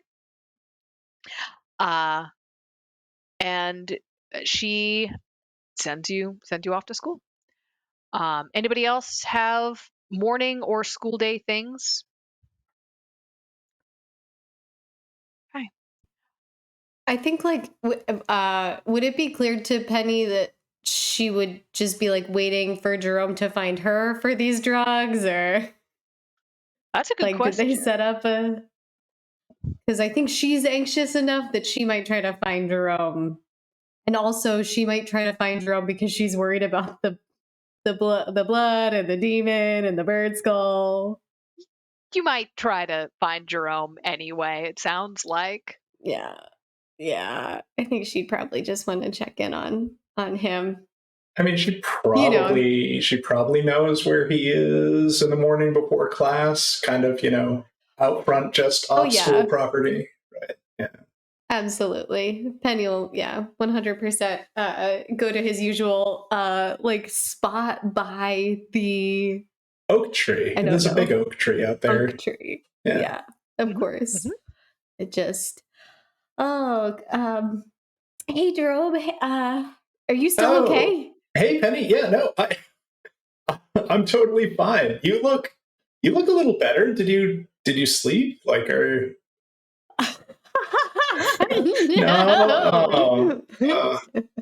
I'm sorry. But I'm sorry. I know I said I'd be able to get you like some sleeping pills today to help you, but I might not be able to get them until Friday. That's tomorrow. It's smart, but I mean, I'm sorry. That'd be like one more night. Yeah. But, I'm doing what I can. Like, if you know anybody else, I can get them to you sooner. Like, go ahead. But like, I just want to help you out. So, Jerome, you think I know anybody else that? You know what? Maybe I should just. Okay, no, that's fine. Yes, thank you, and I'm totally. I'm just gonna go to. I'm just gonna. Hey, Just I mean, be if you careful. need Okay, them, so if you see, if you need them sooner, go ahead. like I'd have to check with like my mom, but you could probably just come with us on tomorrow for service. Come with you. Yeah, I mean, just to go down to the snake pit, and because that's where I'm gonna have to go to get it. So To the snake pit? yeah, I mean, it's cool. They're really friendly there. Like I don't know what everybody says, but they're actually like really good people. Jerome, that's actually a really nice offer. You've never. I mean, don't know. it's just so you could get it sooner. You're not looking. You could probably use some sleep, but otherwise, I can get it to you Friday night. But if you needed them sooner, I'm just saying. Can I? Yeah. You know what? Yeah. I'll come to the snake pit with you. Let me ask my mom. Ask your mom. Ask your mom. Definitely ask your mom. All right, cool. Okay. Bye. Okay, bye. Okay. The worst. All right. So Thursday passes, you go to your classes, everything happens. That night, Imogen, you are going to go to work at the archive. The archive And not go to the snake pit. You were expressly told, do not go to the snake pit. I am terrified of the snake pit. It looks like a seedy nightclub, and inside it's a seedy nightclub. Oh, I was imagining a real snake pit. No, it's a seedy nightclub. I mean, it makes sense as a place to do rituals at like a real snake pit. Oh my god. I'm actually afraid of snakes. Oh no. Okay. It's all good. Okay. I apologize for my I will avoid as many snake gifs as I was previously posting. You're valid. But yeah, so you get to the archive. Now, the Meadow Lane Congregation Community Church is a very if you know the Episcopal Church at all, it's very middle church, right? It has a lot of that like high church architecture. Like it looks like a church. It has sort of churchy signs all around it. It has like the church bell and the big red doors and all that. But they don't stand on a whole lot of ceremony there outside of Mass. The archive is in a cathedral. Full cathedral. Big vaulted ceilings, cross shape from the air, the whole shebang. Multiple smaller chapels along the side, full cathedral. How dare you so accurately describe my upbringing, Brendan, in chat? I'm sorry. Somebody stop me, please. No, it's fine. It's fine.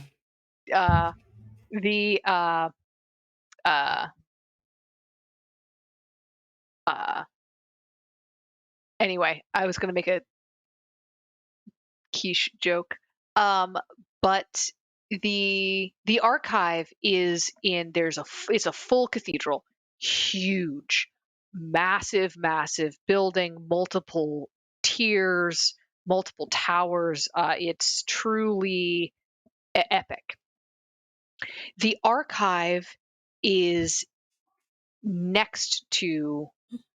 in one of the wings of the cathedral downstairs. So you go down a set of cold stairs, and there, out of the light, because light is the death of paper, is the archive, the true archive, not, upstairs in the church. You go farther up, and there are like libraries that people can just access, but the archive is in the basement. and you go down those stairs. The familiar chill, creeps into your arms, and you see with a great big tome out on a table. You see, Victor, the intern archivist, slightly older than you. Yeah. But just one of these people who, yeah, just slightly older than you.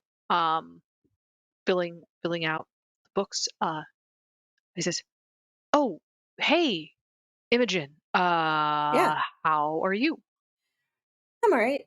Got all the notes typed up from yesterday's youth group meeting. How Oh are you? yeah. How was that? Anything? Excuse me. Anything interesting?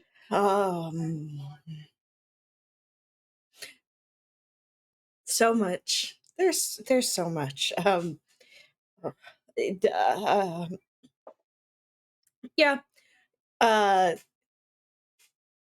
Saint Soren was there. Oh, neat. That's pretty cool. Yep. And that Grimly girl. The yeah. Think she's definitely had enough of like talking about the everything with Cassie. Yeah, probably doesn't want to like open up that Danny Diamore is her like childhood best friend. So yeah, it's been it was an interesting session. I feel like you would really get a kick out of these notes. But you look, Yeah. yeah. Well, it's interesting that you say Soren was there. Why do you say that? Well, he sort of gestures you over, leaving a marker in the tome, and he says, Mm-hmm. "So I'm working on a project regarding the living saints, regarding Soren, Augustine, and Aoife Greenlee. Mm-hmm. How much do you Huh. know about Greenlee?" I mean, I know she's like a healer and she's in Ireland. She That's was, it. yeah, her first miracle was the miracle of the mountains, the where Yeah. she and some friends went hiking in the blizzard, and she was visited by the angel. Mm-hmm. What I'm trying to do is cross-reference their miracles with the miracles associated with other saints, to sort of what I'm trying to kind of track an intercessionary lineage, basically. Okay. Um, and what I was thinking we would do is go to um there's a we can't go to Ireland. We don't have the funds to go to Ireland, Ah, obviously. damn. But I was hoping to have your help writing up a grant to maybe go talk to some of Soren's followers, uh, because a bunch of them have followed him up here, and they're uh, I was wondering if there have been any other miracles associated with Soren other than the ones we kind of already know about, the flowers in his footsteps, the miraculous healings, the uh, you know and obviously the resurrection. Yeah. So could you help me write up that grant paperwork? I'm working on like the background stuff, but if you could just do some of that, like I know it's busy work. I know you're wasted on busy work, but like, be a huge help. Yeah, no, absolutely. I'd be more than happy to help out. It beats sorting and filing and all of that. So Oh yeah, yeah. well, there's still going to be plenty of that. You still have to file those notes over in the minutes. Nah, crackers. It should take you 5 minutes. Yeah. And then you can have all the fun of grant writing. Woo! Yeah. Everybody's favorite part of the job. They like absently like just like pull in a couple of their curls, just like yeah. Great. Victor is very obviously kind of in the same boat, just like, yeah, this is the most fun. Yeah. Like, this is not the fun part of your job. The fun part Right. of your job is doing the research bit. Right. So what do you think about this as you're sort of filing stuff and putting things away? Where are your thoughts going? Are there any other projects you wanted to be working on?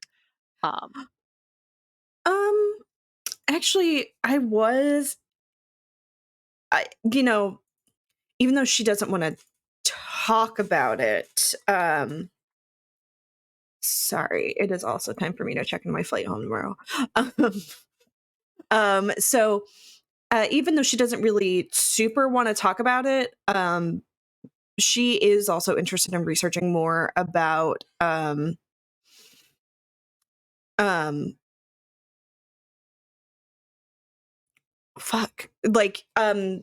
why people would sell others to demons, and like who would benefit from that.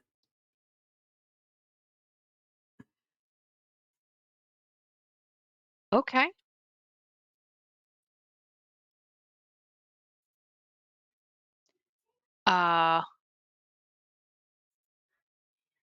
Let's see. Let me take a quick look at your moves sheet.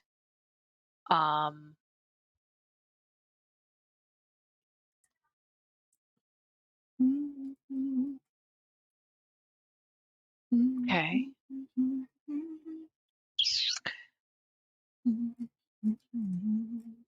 So you are kind of doing some research here.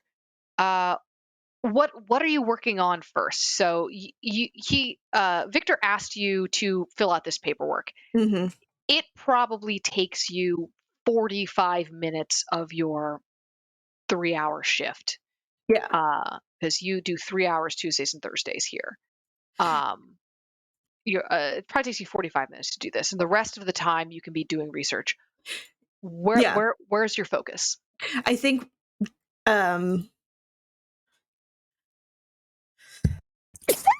sorry. Bless you. Bless you. I couldn't mute before. Yeah, no, I think that after doing the filing, it's the grant.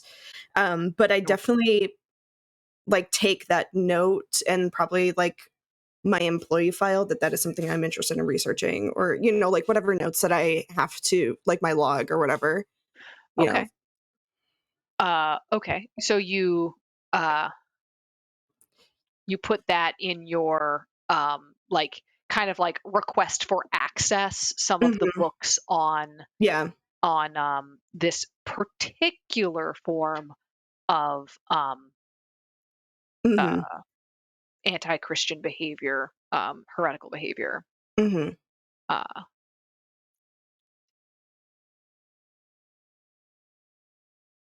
Go ahead and roll with mind. Okay. Shit, I am rolling like ass today. 6. This game has not been great for that.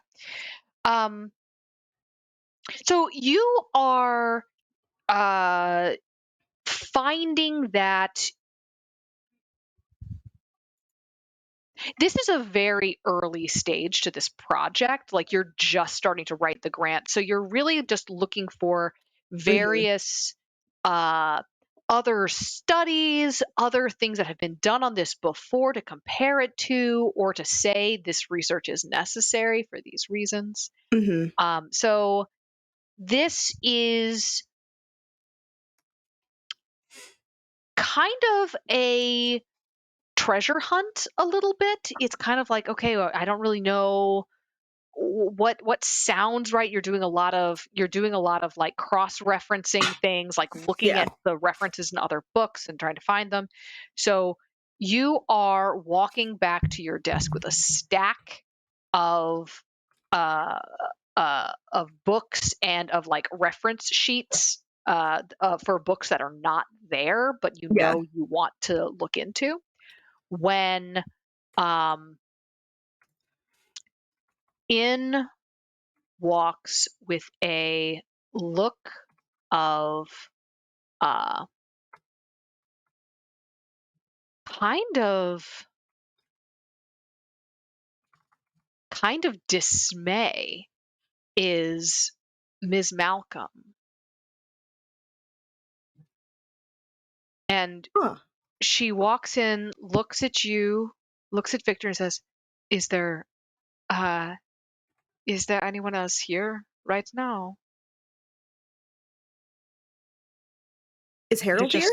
It's just you.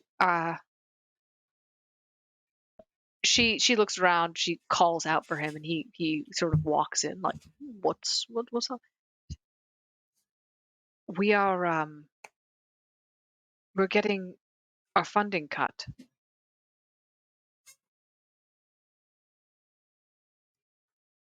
She puts a paper down, sort of smooths it out on the table, says, we regret, it is from the church accounting office. It says, we regret to inform you that your budgetary request for the year has been denied.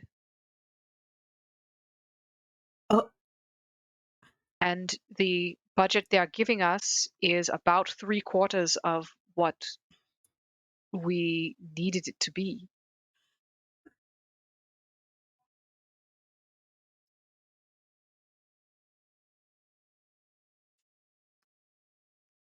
So what does that mean?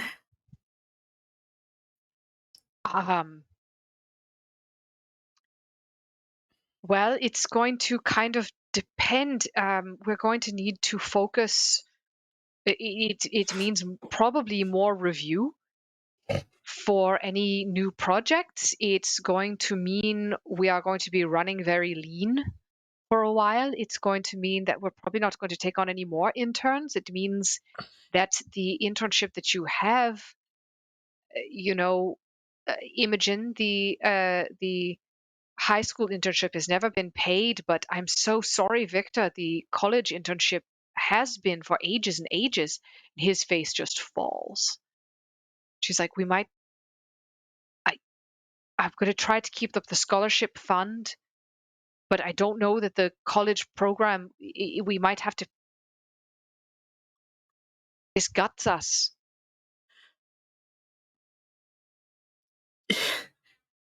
Does it say why that they're cutting our funding? I mean, we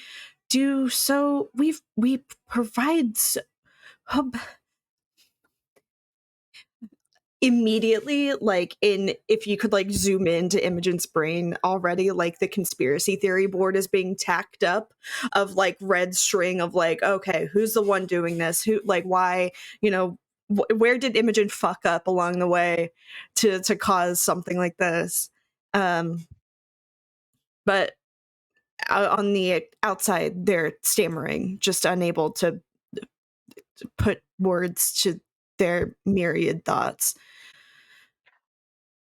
I wouldn't be surprised if it were, this is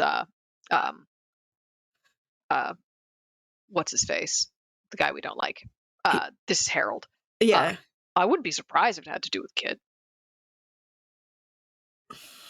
One of our own archivists doing that kind of research. That's obviously, she straight up punches him, like not like across the face, but like just in the shoulder, just like, stop that,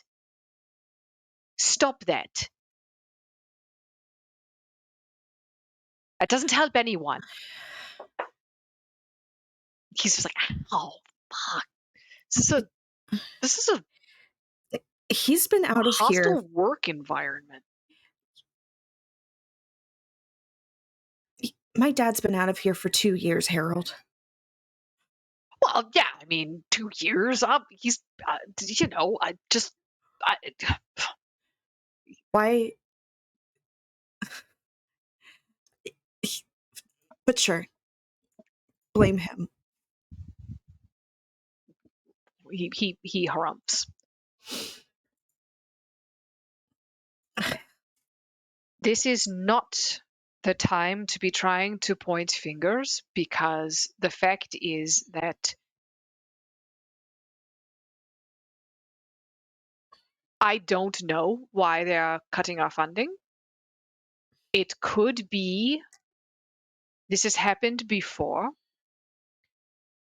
It could be that they are trying to make a contest between the church's various functions to try to see who's going to fight the hardest for what they do.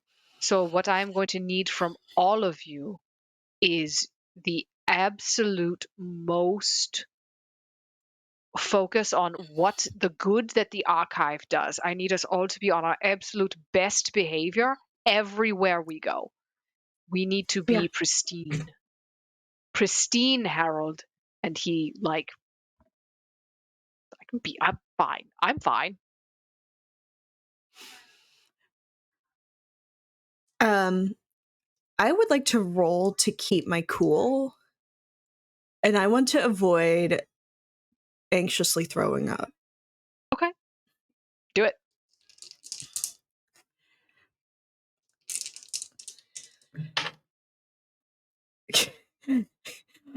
All right, I rolled a 7. Ooh. You avoid throwing up, but it kind of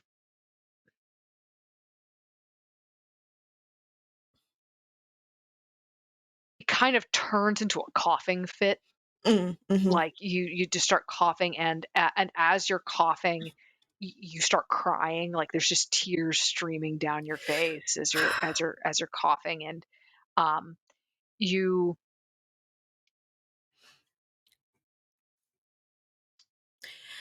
I'm sorry. I gotta get. I gotta. I gotta go get some air. Get some air. Yeah, Imogen leaves hurriedly. Just the click clack of their saddle shoes echoing on the floors. You get outside. Where do you go, I guess, is the question. Yeah, I think out into the churchyard. Just okay. Maybe under a flying buttress or something.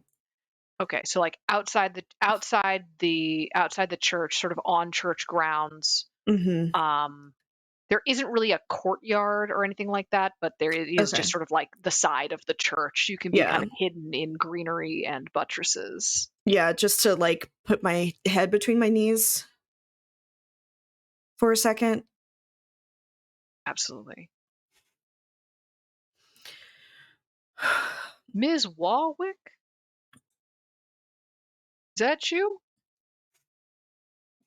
I look around for my mom specifically, because that's...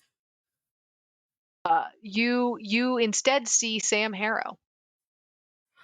Oh. Who's sort of sitting in his own bush. He's got sort of a lanky... no, he's actually he's a guy who probably would be stocky if he ever got enough to eat. And he's sort of sitting there, he's got a bottle in a bag next to him. He's got his socks off. His feet are a nightmare. Mm-hmm. And he's just like, I'm sorry, I was using this Bush, but if you need this space, I can Oh, heck right off. oh no, Sam, no, you're fine. You can. I'm sorry to encroach on your space. I'm just trying not to have a panic attack. Oof. He holds out the bottle of whiskey. That's a very kind offer, but I don't partake. Fair enough. Shit, have it anyway. What's got you panicking? I sigh.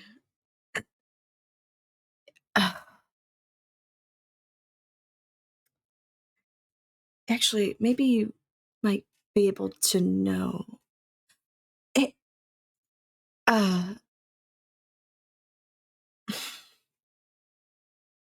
Sam, do you think you could keep your ear to the ground for me, maybe?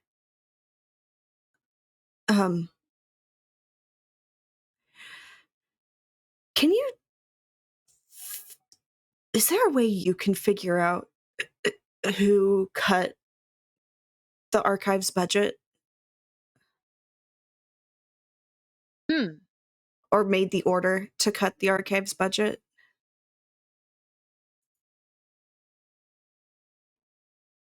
He considers that for a couple of minutes.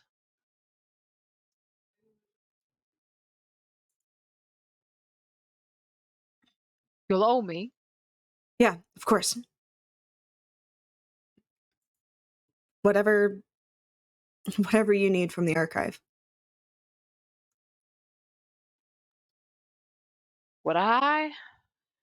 I'll let you know what I need.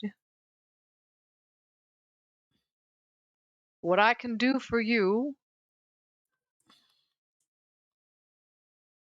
I'll watch their trash.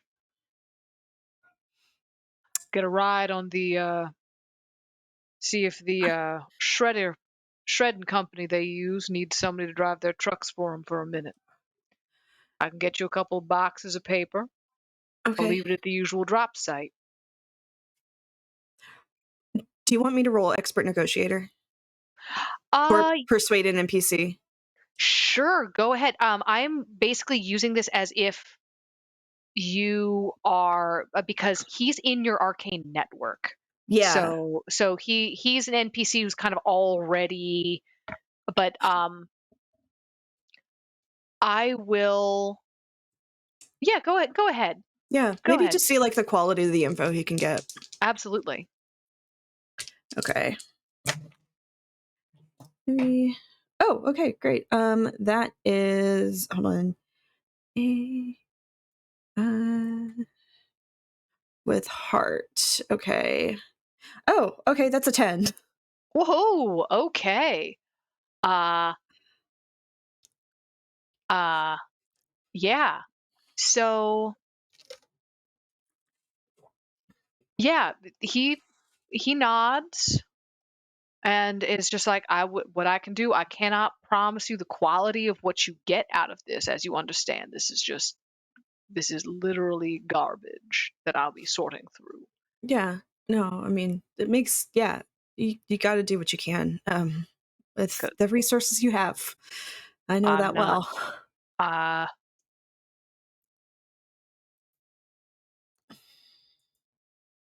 I'll let you know if there's something I need from the archive. I'll let you know. Yeah. Of course.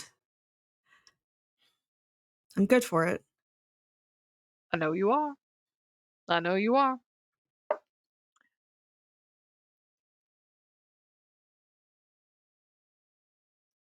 I want a copy of the Gospel of Thomas.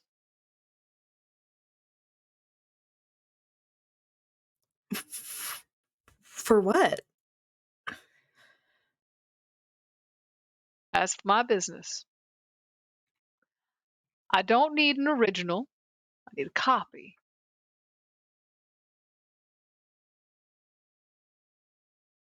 Okay. Della, is there like a check I can do to see if like what that would I don't know.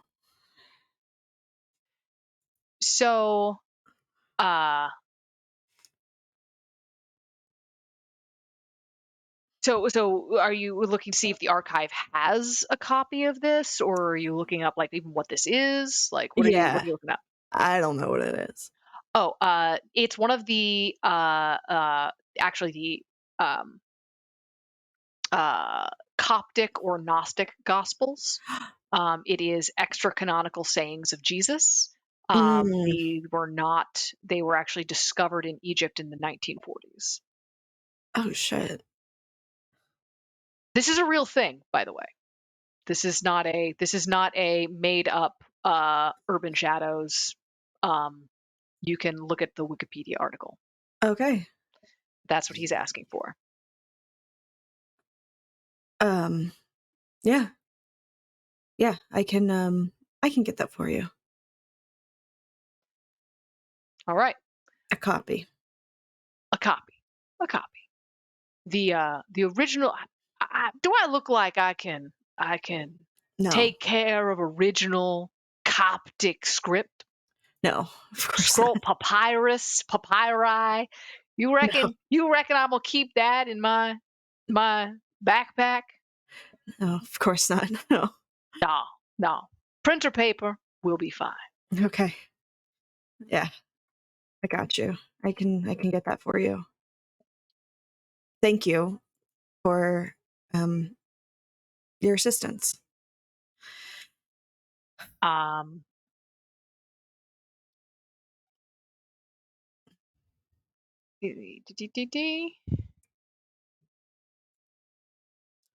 Okay. So yeah, so Sam, you and Sam, he sort of looks at you, is like, all right, you feeling any better? I'm all right. All right. Don't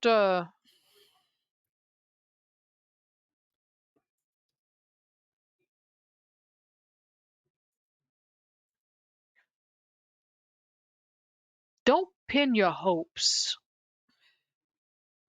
on powerful people valuing knowledge.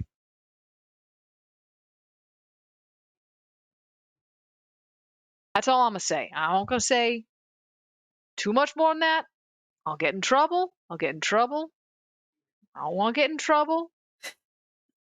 Now I'm gonna head myself over to the Meadow Lane congregation Yeah. church because they've got a soup kitchen. I wouldn't be surprised if they cut the budget for the soup kitchen here either. Oh, this cathedral hasn't had a soup kitchen, hasn't had a place to feed people like me in ages and ages.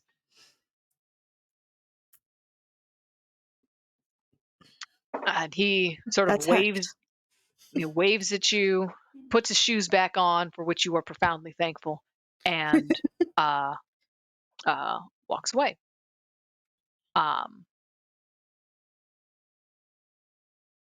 All right. It's Friday. Actually, no, hold on. You've got something else you need to do, Bedlam. Oh, I have lots of things I need to do. But on a Thursday? On a Oh, Thursday. probably talk with Mike. I was going to talk with Mike. Oh, yes, you were going to talk with Mike. What, Mike? You are not in any classes with Mike. He's a senior. You're a freshman, but he sits on the. You sit with Chicory usually, and he usually sits over at one of the different outdoor tables. There's the popular kids all kind of sit together, but there isn't as much mixing between Chicory's group and Janice Chandler and Mike Rogers' group. Wait, did I hear the name Denise Chandler? Yes. Right. Wait, it is Janice Chandler. Okay. Um, So yeah, I'll go over to Mike. Didn't come by and see me this morning up front, so I'll just let's wander over and see if I can get him off to the walk over to him when there's a moment like where it seems like everybody else is kind of busy at the table. So yeah, hey Mike, what's happening? Oh, hey Jerome. Not much. What's going on with you? Hey, so yeah, looking forward to that party. I'm gonna be able to get your stuff for you like tomorrow, but Really? That yeah. quickly? Well, hopefully. I mean, if everything goes right, you know. But I had a question. Like, I didn't realize before, but is your dad gonna be an issue here? Like, I mean, I'm kind of personally a little concerned about that, I guess. He, So, like, why would you be worried about that? You're one I of mean, addiction. your dad's like Frank Rogers, right? I mean, Yeah, so all right. so like I mean, obviously he's gonna get all the he's not gonna arrest his own kid, right? yeah. I guess you're right. I'm not too worried about you. I'm more worried about myself a little bit here. So, like, I guess I need. I don't know. Like, is is it something? I need something here to be kind of sure that this isn't gonna kind of be a problem. Roll to uh persuade an NPC. All right. Let's see here. That must be heart. Got it. Yes. And currently no deaths with them, so just straight up roll. Mm-hmm. It's a 1 and a 6 plus 2, so 9. 9. Excellent.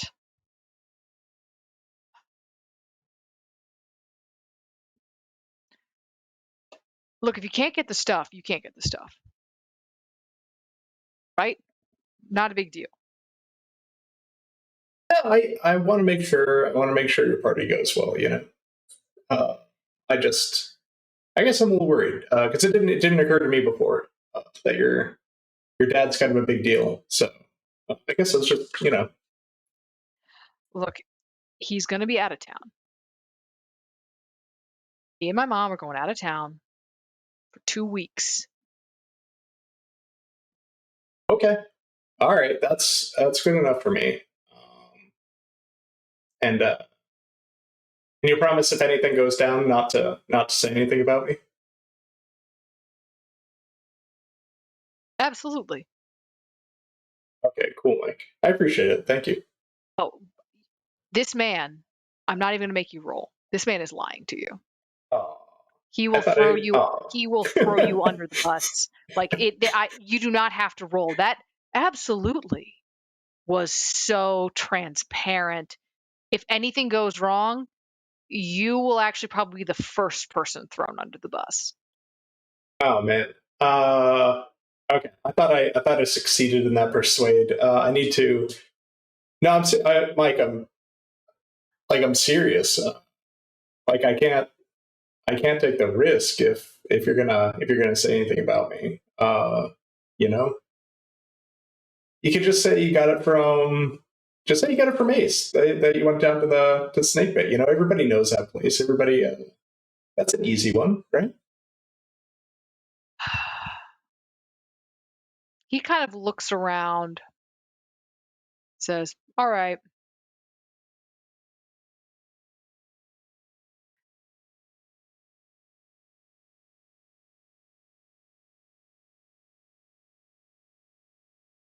I won't snitch on you. I get it. You're a freshman. This kind of thing would follow you for too long. I get it." I mean, yeah, it's not like I'm gonna. I guess I'm not gonna like go to jail, but it could be really bad. That's all. So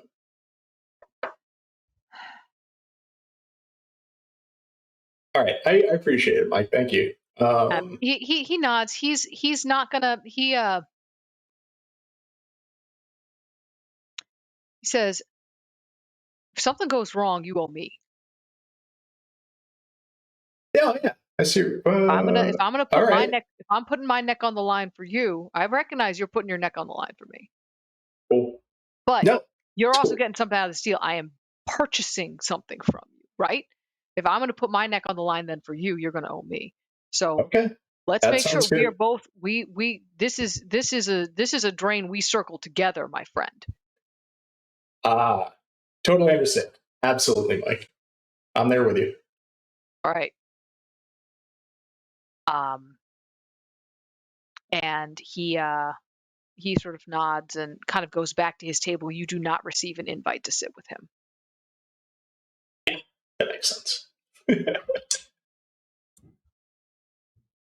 I go back over to my table and continue lunch. Do I see Sefer around at all? I feel like I haven't seen him around today. Is he there at lunch, or I missed him at my morning walk with Dusty? Sefer, are you there at lunch? I think Sefer is there in the lunchroom, sort of, but I think that they noticed that Jerome was off doing Jerome things, and that Sefer's presence when Jerome is doing Jerome things generally is not germane to Jerome being Jerome. That makes sense. So as Rome's heading back to the table, he kind of scans around the lunchroom and sees if he can find Sefer, because he hasn't been around. Do I see him anywhere else in the lunchroom? Yeah, Sefer is I think sort of just at a corner table by themselves. All right. So I'm starting to make a beeline over to back to my table, sit like the Chicory and Co. But then I see Sefer over there, and after looking around, and I split off, and I walk up, and I'm like, hey, man, why don't you come sit over here and have lunch with the folks outside? Man, they loved what you did with the CD player the other day. Like, they're still talking about it today. Oh, yeah. I mean, it wasn't really like anything. It just kind of just like needed to just be like readjusted. It wasn't like any like big deal or anything. Yeah. No, come on, come over and I don't know if you're hungry. Come on over and sit. I'm actually not hungry, but I've been thinking about trying something new. So yeah, I could eat. All right. Jerome shakes his head a little. It's a very separatism. Yeah, come on. Cool. Hang on. Let me just swing past the lunch line real quick and get seconds. And yeah, I'll see you guys outside. All right, cool. As you're in the lunch line, Sefer, the kid from your art class, Tim, sort of comes up and is like, "Hey, Sefer, I've been meaning to talk with you. I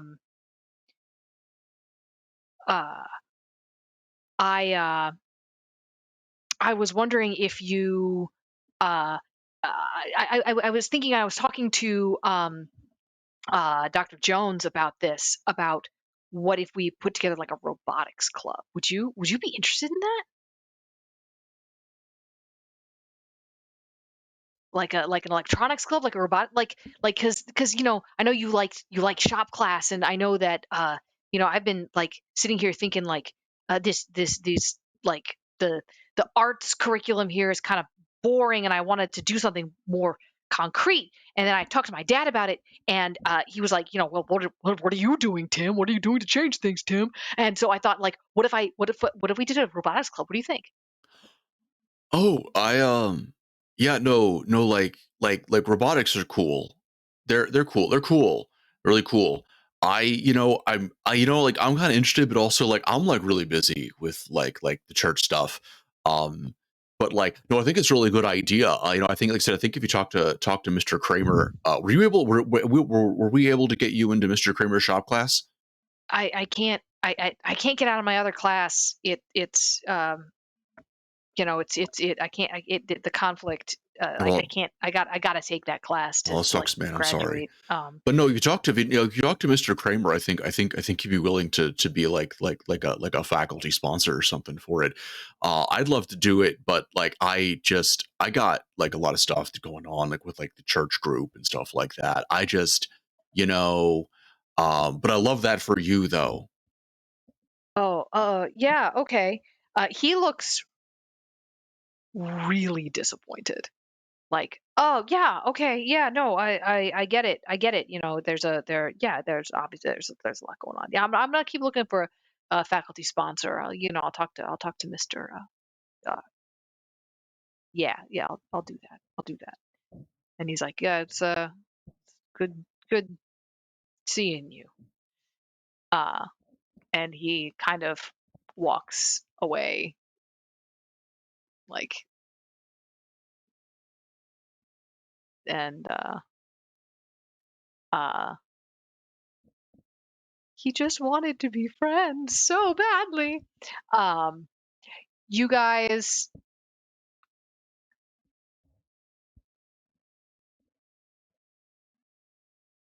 that night,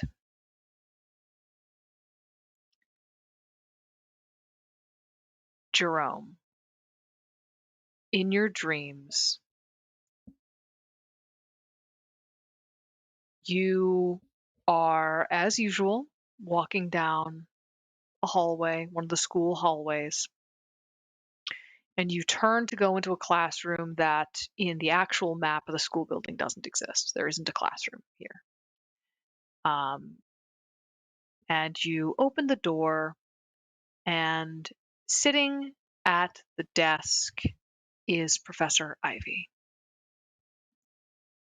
And they have in front of them a notebook, and they have a dip pen,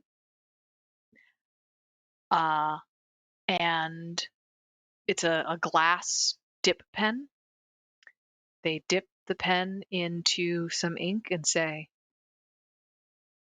Jerome, what do you have for me? Oh, hey, Professor Ivy.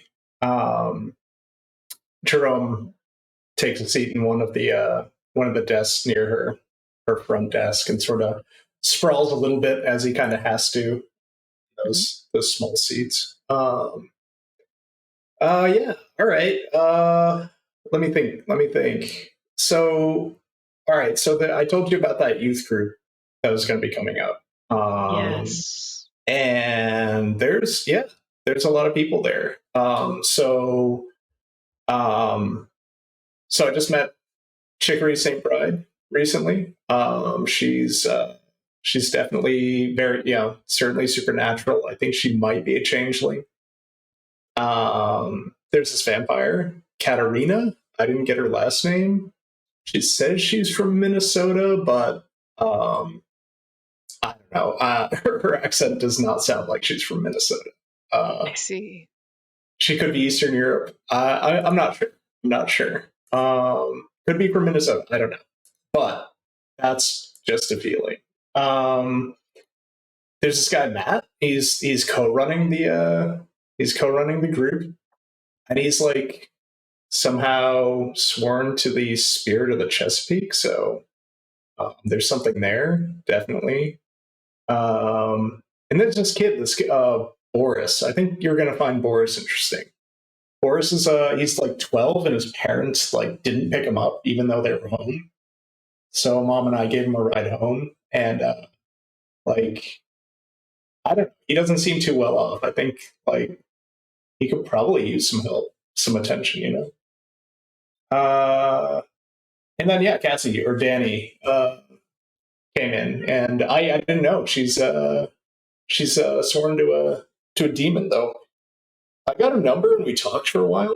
But like I don't know who her patron is. Maybe you'd know. So What is the name again? Danny Moore or Cassie? Jerome would know this. I've forgotten. Cassie, what's her last name? Davis. Davis. Thank you. Sorry.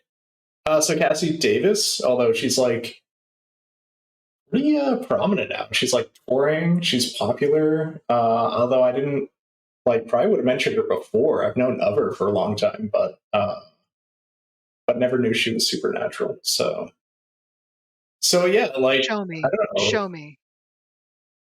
And they, Professor Ivy sort of waves her hand, and a sort of a screen, like a projector screen, rolls down on the classroom wall where you can project your memories. Okay. Jerome, this takes some concentration for him, so he stands up, unfolds from the desk and stares at it, and then tries to remember what Danny looked like when they were talking in the parking lot after the youth group meeting, and puts that up there. You start to see an overlay over your memory, and there's looks kind of like cross hatching at first, and then you see it sort of filling. You can see it sort of filling in with Ivy's memory. Interesting.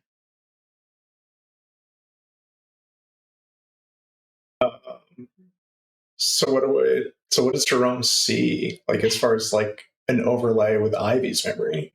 You see a sort of splotched over Cassie's form. You see almost like a hovering orb of wings and glinting lights like razor blades along the wings. You see an enormous serrated beak, and you see six arrayed along the sides and another slit eye in the center. 7 great eyes. Hey, Professor Ivy, is that her patron? Yes. That's weird. Penny told me to stay away from birds. Penny's been not sleeping well, and just I don't know. She's definitely needs some sleep and has been acting a little weird, and just we were talking, and she had a weird reaction on Wednesday night, and it was just she asked me if my arms were okay, and told me to stay away from birds. Interesting. Huh. Show me this memory. So he concentrates again, and he shows her a picture of sitting on the bench out from behind the youth group church, and talking with Penny, and he tries to remember the moment where she told him about staying away from birds. So I guess he wasn't thinking about when they were standing there and she had the moment of realization, but after that when she was telling him about the birds, stay away from them, and she just kept asking if he was okay. Ivy is going to try to move the memory back to when she had that moment. That's weird. Do you resist? No, I don't know. I trust Professor Ivy at this point. As one only can with somebody that's been a major part of their life for the majority of their time. So yeah, he just kind of lets it happen. Okay. She moves the memory. It feels a little weird, but it's not painful. So she moves the memory to that moment. Says, She smiles. Says, Jerome, Oh, that was weird. Yeah, no, sorry. What? you're friends with Penny. Penny is the girl you've told me about before. Yeah, Penny's great. You told me she was mundane. Yeah, I mean, she overworks herself, but like, yeah. Ivy laughs. This girl is not mundane. Oh, She's in hiding. what does that mean? Wait, That's what? that's so interesting. Jerome sits down back in the seat again. Ivy sits on her desk, sort of crosses one ankle over the other, and like leans forward. Sort of. That's very interesting. Why would she be hiding? None of the Uh, others are hidden, but that one. all right,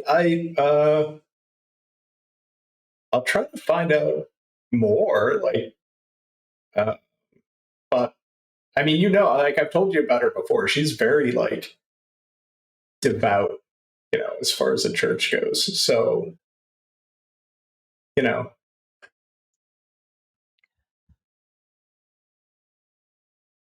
Devotion can always be turned to our ends. I get it. It's misplaced trust in the first place. So, and I know you're just trying to help. So I get it. I'm just saying she's going to be a tough nut to crack. I'm far more interested in seeing what kind of tree this nut will become. Oh, that's cool. All right. I want you, Soren, find out these secrets. Find out what she's hiding. Did I just call you Soren again instead of Jerome? That's all I cannot. I'm sorry. Jerome, find out what she's hiding. I want to know more. All right. I mean, I'm kind of curious too. She's never told me that before, but like I swear a couple of times she looked like she was going to tell me something. So I don't know. Maybe that was it. And I want you to, Weird. I never would have thought. yeah, interesting. And I want you to keep an eye on the passerine. The what? Points, sort of flips through your memory again and gets to the shows on the screen that bird orb. Oh yeah, yeah. That's weird. Okay. All right. Yeah. Whatever you say, Ivy. I'll do it.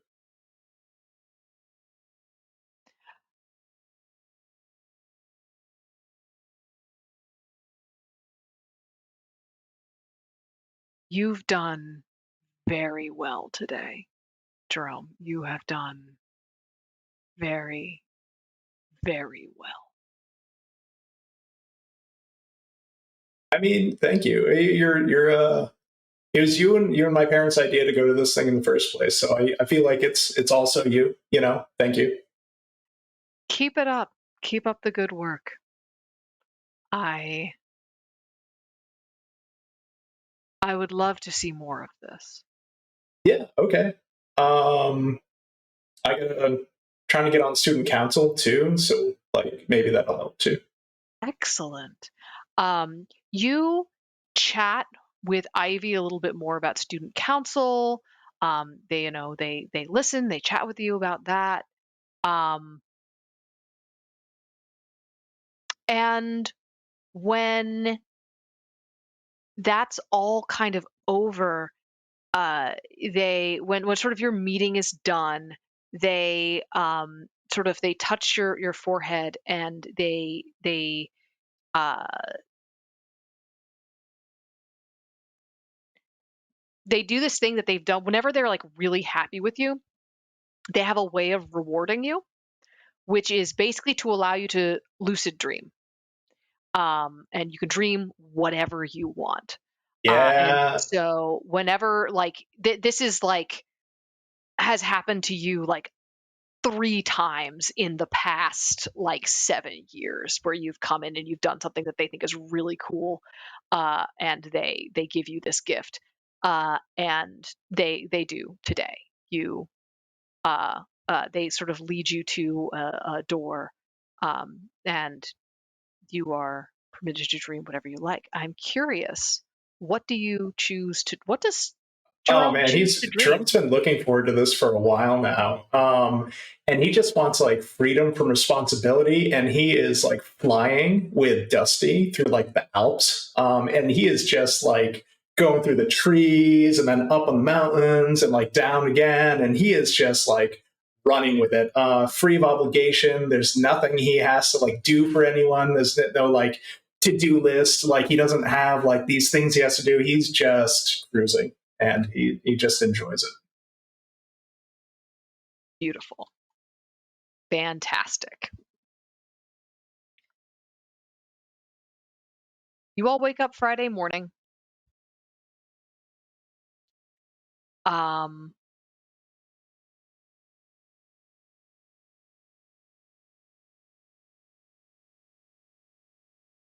it's tonight is the night you, Jerome, you feel like you've had a fantastic night of sleep.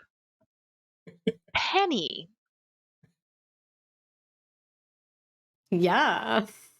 roll with spirit for me. Aw. I know. Uh, I know. We love it when this happens. Everybody's favorite thing is when the GM tells you roll with the weird secret magic stat that, might do cool stuff or might really fuck you up. I was assigned weird magic stat at birth. 8. Gotta be one of my favorite genders. Magic stat. Weird magic stat. Yeah, 8. 8. Fantastic. You sleep that night. And you're dreaming and you're having you're having a you're not having a nightmare. You're kind of having a stress dream. Like one of those dreams where it's not really a nightmare, but it's just like one of those dreams where you're trying to drive from the back seat of your car, like or since you don't drive yet, like you're trying to give a speech and you can't. Nothing seems to be working. Why can you not hold all these limes, Penny? Mm-hmm.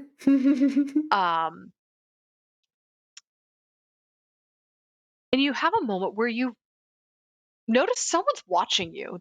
Someone's in your dream. It doesn't feel.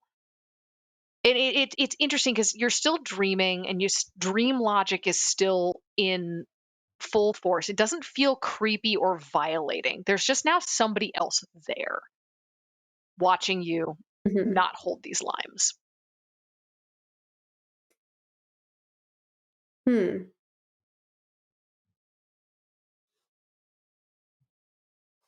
Interesting. Okay. Is there any way for me to like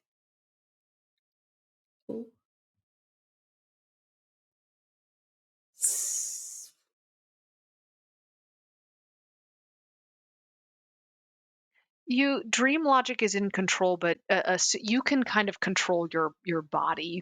You can speak. Okay. You can turn to it as long as you hold on to those as many limes as you can. That's important. Gotcha. Okay. Is there any way for me to like try to like see who's watching me without holding onto the lines? Yeah, without dropping the limes. Yeah, you can kind of look over your Right, shoulder. yeah, without dropping. Yeah, you can kind of look over your shoulder and you see a woman with sort of a very aquiline woman. She's very uh has that sort of sharp eagle-like features, dark black hair that's in a braid, sharp eyes that you're pretty sure that are like that like a really clear, like that super light brown slash hazel that almost looks Mm-hmm. yellow. Like everything about Okay. this woman is aquiline, eagle-like, and she's just sort Gotcha. of looking at you. Why are you watching me struggle? Would you like assistance? I'm not even sure why I would need to yes.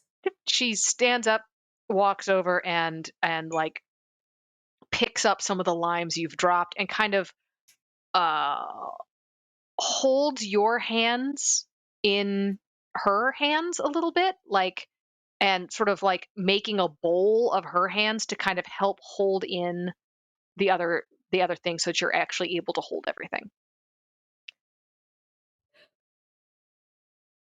Whew. That's so relieving. Thank you. You're welcome. Um, I'm Hetty. I'm Tia.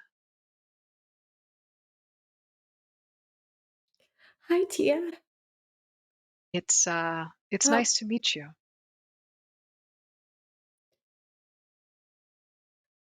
this was really stressful.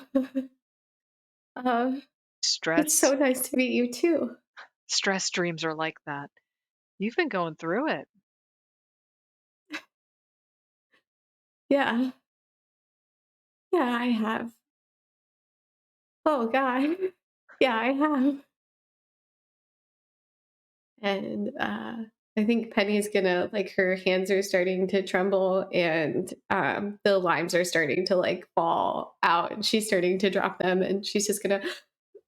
Tia, as you pull your hands away, Tia pulls one hand away and like makes a sign in the air, and all the limes are just held in place.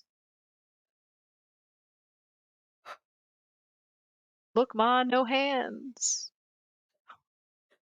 How'd you do that? It's a dream.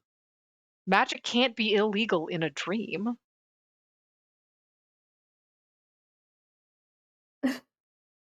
Penny's gonna like look around, and I think she's going to try to. I think she's thinking about that time with Jerome when she got a vision of him, and I think she wants to maybe try to. She'll reach her hand out and be like, "Can I try?" Yeah. Um, she's gonna reach her hand out to touch Tia's hand, Okay. and she's gonna try to skim the surface. All right. Go for it. Okay. Okay. 7. 7. Fantastic. You can ask Mhm. 1. Yeah. What Yeah, I think I'll just go with what are you thinking about right now?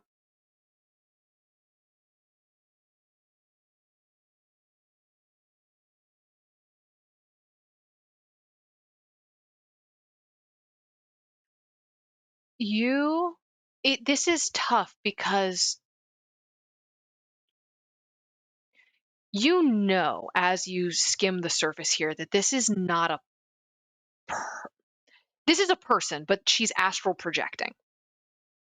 Yeah. She is astrally.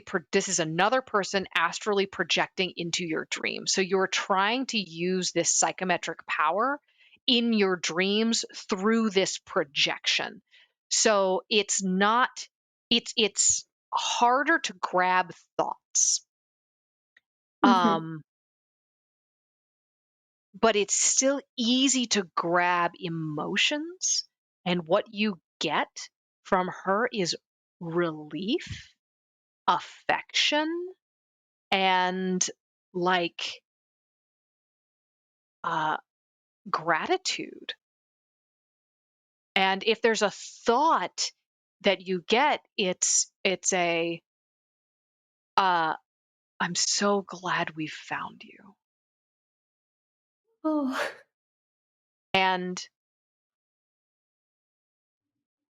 she smiles as if she and like as if she caught what you were doing, and it's just like, I'm here to help. And that's where we will wrap today. Man, shit. Oh. Extremely trustworthy, Oh no note. no. She's so trustworthy. Oh, Penny's so in. Yeah. Penny just needed some understanding and acceptance.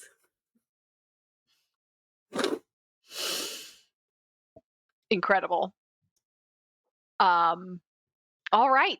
So thank you all for being here. This has been episode 2 of our session. I know we're ending a little bit early today, but it was just a perfect line to end it on. I couldn't pass that up. So everybody, I hope that everybody has good sleep and takes your iron pills. And we will see you all in 2 weeks for session 3. That's on the 19th, I believe. Jerome's not going to be with us on that day, but Bedlam is not going to be with us, but we will have an excellent time. Thank you all. As we head out, this has been a Live from the Apocalypse production. And does anybody have anything they want to say? Tune in to a season of Secrets and Shadows tonight at oh my god, I'm in Central Time. Yep, 8 o'clock p.m. Eastern Standard Time. Okay, that one. Yeah. Check Thank it you, out. Amber. It's feral as hell. All right. And so if there are no other announcements we're going to throw out, I'm going to put us in our thanks for watching screen. And then I think we are going to go raid Girls Run These Worlds. So stay on for that. All but right. Thank you for watching, everyone. Bye, everybody. Bye.